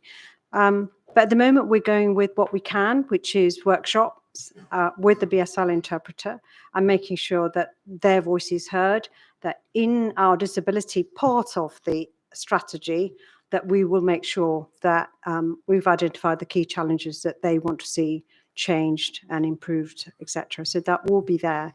Then in terms of gaps in communities. There are communities who don't have an organisation, as you say, a kind of third sector presence or etc. And a fair part of some of our bar awards, they have very reduced third sector presence as well. So it's easy enough to miss those communities that actually don't go into the Asian women's group or the youth group or etc. So there is a cohort of people that don't actually affiliate to any of the organizations. And you quite rightly point out, well, how do we reach them? And at the moment, what we've tried to do is that we do know, for example, that some women, for example, we've reached out to a Muslim women's organization in Borough, but they're not in any third sector. They're in a childminding network. So it's really thinking outside the box about how might we reach out to hear the voice of communities who are not in any of these structures that we traditionally understand. So we've got a series of those kind of structures where we reach out to young people and in a different way to the methods that we might use. We've gone out to the schools, again, especially the younger generation of young, to make sure that they can shape and co-design the strategy as well. And to the faith groups, we don't ordinarily talk to faith organizations in quite that kind of deeply engage with them about some of the issues. So those two are groups that, don't necessarily cover all the various communities. So that's how we do it. We just change the format in the way in which we engage, and we just reach out through networks rather than, or an app that they might be more prefer. Young people have a particular app, or My Neighbour, which is another app that's going around at the moment to identify issues that people experience, etc. So we've tried to mix and match methodologies to see if we can reach out to different groups. The business community, for example, don't traditionally go online and answer the council's question on consultation. So what we're doing there is actually their events, and they're doing it. We're not in that zone. It's being done by business leaders through the Business Chamber of Commerce, etc. So it's horses for courses kind of answer. So it's just different. Yeah, and just a little bit on the business. Celia's absolutely right. We do use the Chamber of Commerce, but we're convening as a council a Hounslow Assembly in a few weeks' time to talk to businesses, where this will be a key topic of discussion as well. Just a couple of quick points, Chair. The question just reminded me of an event we held a couple of weeks ago, and it was actually inviting the community groups into Hounslow House to tell us about the consultation and the feedback that they got when they went to talk to their members and their communities. Really powerful, really, to hear it from them rather than from us. And I know quite a few people in the room were there that evening.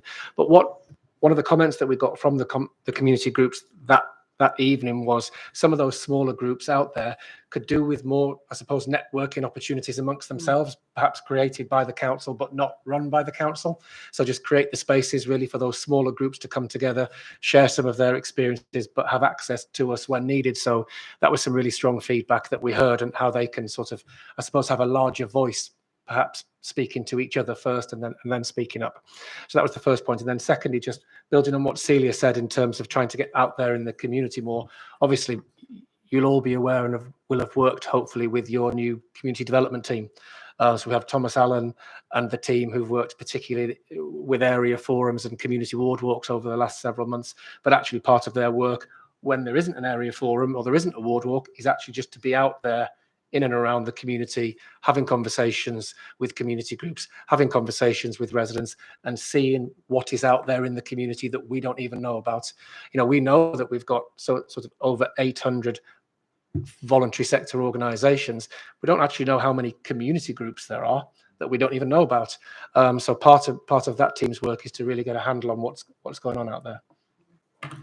That's wonderful. Thank you. Thank you for that. Councillor Biddulph, please. Thank you.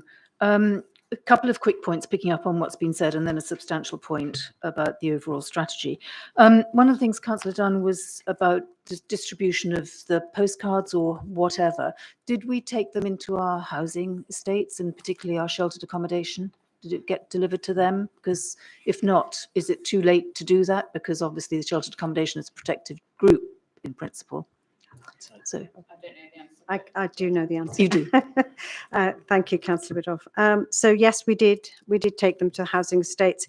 In fact, I think in the main report we talk about the fact that we did some mini fests. Those were all on the housing estates, and it does set out that which of the estates that we did cover. So I think it was mini fest was Clayponts, Heston Farm, Southern Avenue, Ivy Bridge were some of the estates that we were on, and lots of people replied. You know, that's where some of the biggest postcard returns came from. Thank you, that's useful. And I wish in a way we'd heard your description just now before the postcards came our way, because I could have reached some mums groups, for example. I know Yes. which cafes they have coffee in every day and where they go and have gymboree and those sorts of things. Yeah, yeah. If it's not too late, I can still try. Just picking up on the languages point, which you talked about, Ben, I understand that the website needs greater accessibility through different languages, but I wonder if there's something else that we can do, and we can't do it for everything, I know, but I was just reminded by my booster reminder, which came the other day, so did alongside it a summary in 29 languages of what the letter said. So that's London-wide. If they can, we've got many more than that, I know, but if they can summarise London in 29, perhaps there's something that we can do. You just need some headlines in a different language. I don't know if something in Hounslow matters every time that says, do you want this in X language? Here you are, or little summaries, just something to think about. I'd like to do some more, if it's not too late, as well with businesses. Chiswick Shops Task Force is not the same as a chamber, but nevertheless is in direct contact with nearly 400 independent businesses. The overall comment, if I could just make that, which ends in a question, I promise you, you know what I think from the last meeting about the extraordinary work that you do in terms of quality, quantity, scope and reach. And the event the other day that Elliot mentioned was exceptionally helpful and brought many insights into our decision making. One of the stages that I hope is included in the strategy is policy development, not just strategic actions. We do need some policies on some really serious issues. I'm sure you know the one I'm going to say right now, which I think is urgent, which is homophobic attack. Not individual. No, it's not individual. It's Just ask the question, please. Yes, okay. So I'm hoping that we'll get very soon a policy on how to deal with homophobic attack when it arises in wards, because at the moment it's just being left to drift and people are desperate. I think that it's okay to answer. Yes, of course. Yeah.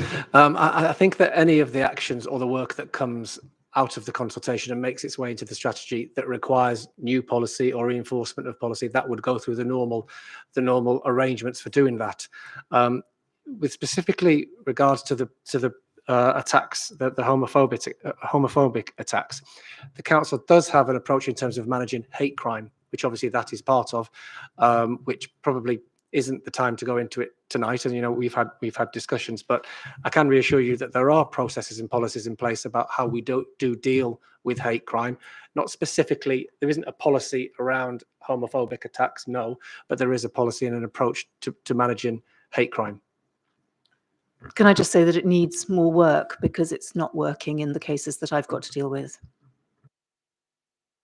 Of course, so I'm sure Elliot and the team would do really, really well. But for any sort of abuse, I did actually look this up, and there's plenty of information on the Hounslow website where you can actually click on links to if you do need or any sort of abuse, you can actually click on the link. It does take you straight to police, and you can report whatever abuse you've had. So it is an online form. It's there. It's on our website. This goes beyond that. Those avenues have all been gone down. That's the point. It only takes you to the point where there's no solution. Check out with the police. So that's what I'll say.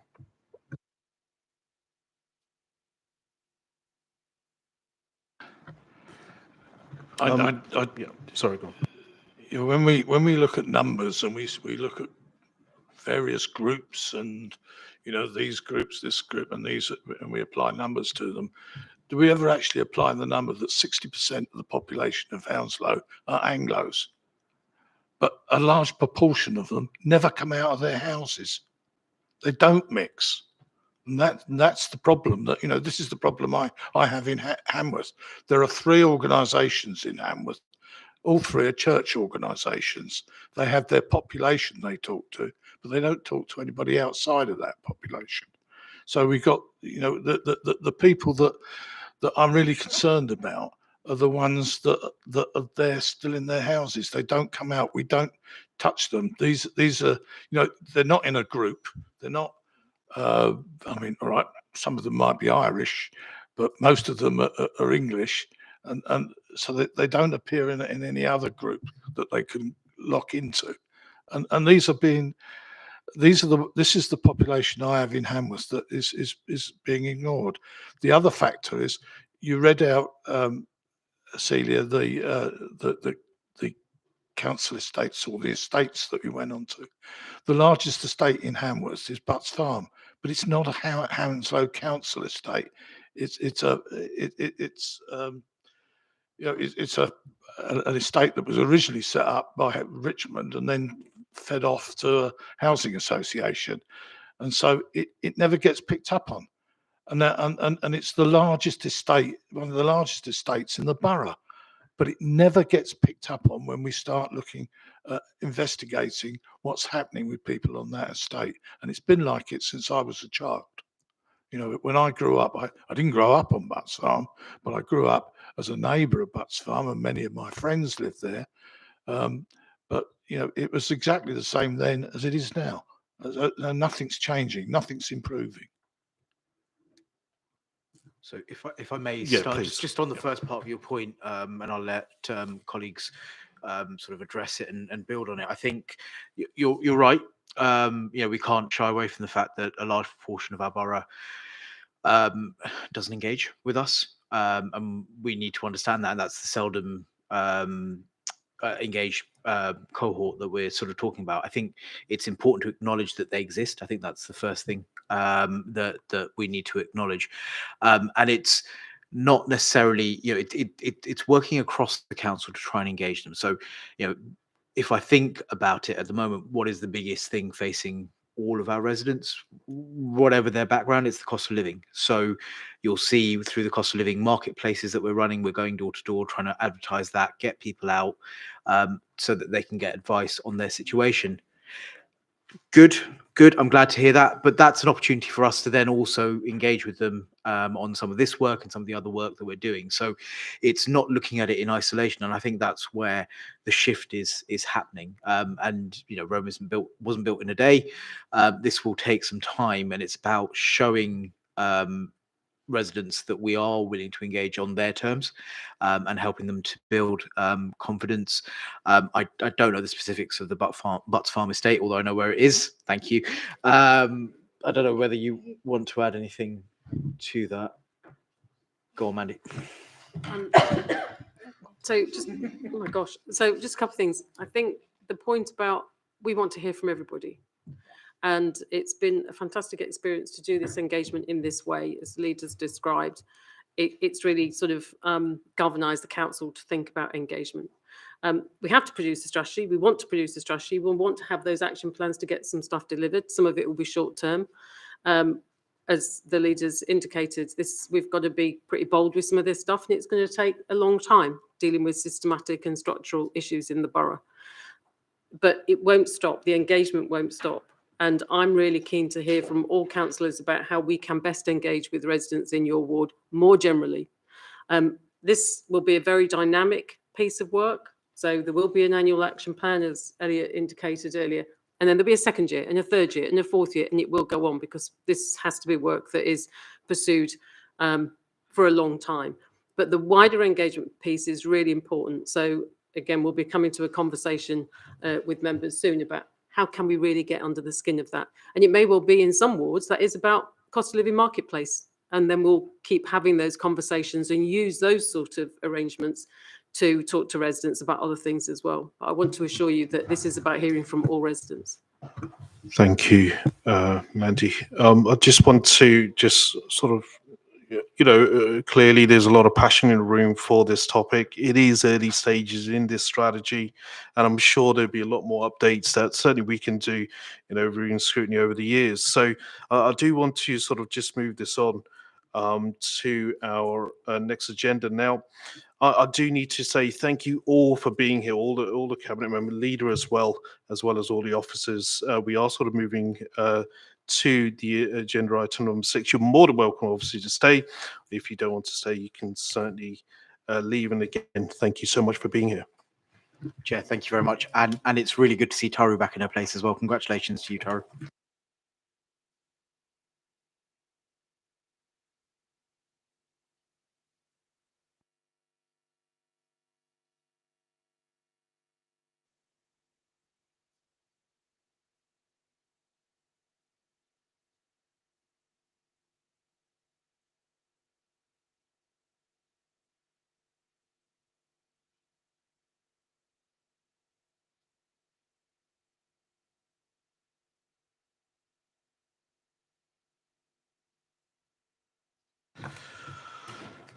Okay, so just moving on to the agenda item number 6. So this is updates from scrutiny panels and the North West London Joint Health Overview and Scrutiny Committee. OSC uh, will have 3 scrutiny panels working across the year. All 3 panels have now met at least once, and I'd like to ask each panel chair to provide a short update on their works thus far. If I could just start with Councillor Perizotto, please. Hi. So my terms of reference is not on the agenda because we had our meeting only on the 24th of October. It was meant to be earlier, but then state funeral happened, so it got delayed. So that's why it's not on the agenda. But basically what we did was that we have our panel is one of the panels where we get to invite external COPTs to come and join us. So one of the ones that I personally invited with the endorsement of the panel members is Steve Simmons from Amnesty International UK. He's got lots of expertise on migrant children and unaccompanied asylum seeking children as well. So what we'll be doing is that we're going to be exploring generally how the council identifies children's immigration status, either they're British or else. And once we identify if they do have an immigration need, how are we supporting them through the stage of being in that, when they are in our care, through to getting them the most secure status, and then specifically the issues with the unaccompanied asylum seeking children, the best support that we can offer them, as well as for all of these children, especially unaccompanied asylum seeking children, what other prospects can we try to improve for them whilst they are in our care, considering possibly high levels of mental health need due to potentially traumatic experiences they've lived through. So those are the things that we'll be looking at over the next many months. Thank you. Thank you. Thank you, Councillor. Councillor Sharma, please. Hello. As panel chair for the Health and Adult Scrutiny panel, we met for the first time on the 21st of September. And the panel's first item of business was a workshop on floating support to influence the commissioning arrangements for the next contract. The panel received background information on commissioning arrangements since 2016 and the current contract with Hestia. Following questions about caseloads, referrals and demand, the panel engaged in a workshop to discuss the contract, volunteers, locality working and working with local community groups. The panel also decided on its terms of reference for its deep dive this year. We'll be focusing on dementia care and supporting the community. A draft terms of reference was produced and agreed, and this was attached to the Overview and Scrutiny agenda pack this evening. And also as committee member for the Joint Health and Overview and Scrutiny I'll Committee. ask you afterwards. Sorry. Afterwards, no problem. Yeah, just bear with me. Thank you, Councillor Sharma. If I can ask Councillor Kiani for his as well, please. Thank you, Chair. Housing and Environment Scrutiny Panel. The panel met first time on 17th of October. For its first meeting, the panel invited Councillor Sampson who is the lead member, to explain her perspective on the challenges facing the housing services and areas where the scrutiny panel could play a role in it, in informing and influencing. When we discuss what the panel wanted to investigate, OSC has seen the draft terms of reference. In summary, a focus on the tenant and leaseholders' experience of and satisfaction with repairs. The main areas of investigation will be operating context, performance and processes, both within the council and Koalo, customer services, customer journeys, and customer satisfaction, and Koalo's customer base, capacity, and capability. The intention is to bring together experiences from other boroughs and from local residents, and to ask both LBH officers and representatives from the Koalo to attend the next meeting, which is scheduled for 12th of December. Thank you, Chair. So just coming back to Councillor Sharma, Councillor Sharma, of course, is also the council's representative on North West London Joint Health Overview and Scrutiny Committee. As such, I'm going to ask her to provide an update of the work of the committee over the recent months. Thank you, Chair. So I represented at my first Joint Health and Overview and Scrutiny Committee, chaired by Brent Council, on the 20th of July this year. Thank you so much for that. So should committee members want to get any sort of understanding on that, you can actually, of course, do sort of get in contact via email. Okay, so I'd like to thank all the chairs. So thank you for that. So we do need to move on to the next agenda, which is item number 7. So this is our work program. So if you remember, in July, we sort of cemented our work program and agreed that we will sort of always review this on every sort of OSC meet. So just sort of looking at everything currently, are you still happy with everything that we do have on the work program, or do you want to add something or take something away? Of course, our time is finite. I'm happy with it, Chair. Brilliant. Thank you. Yeah. Confused about that, but it's come on.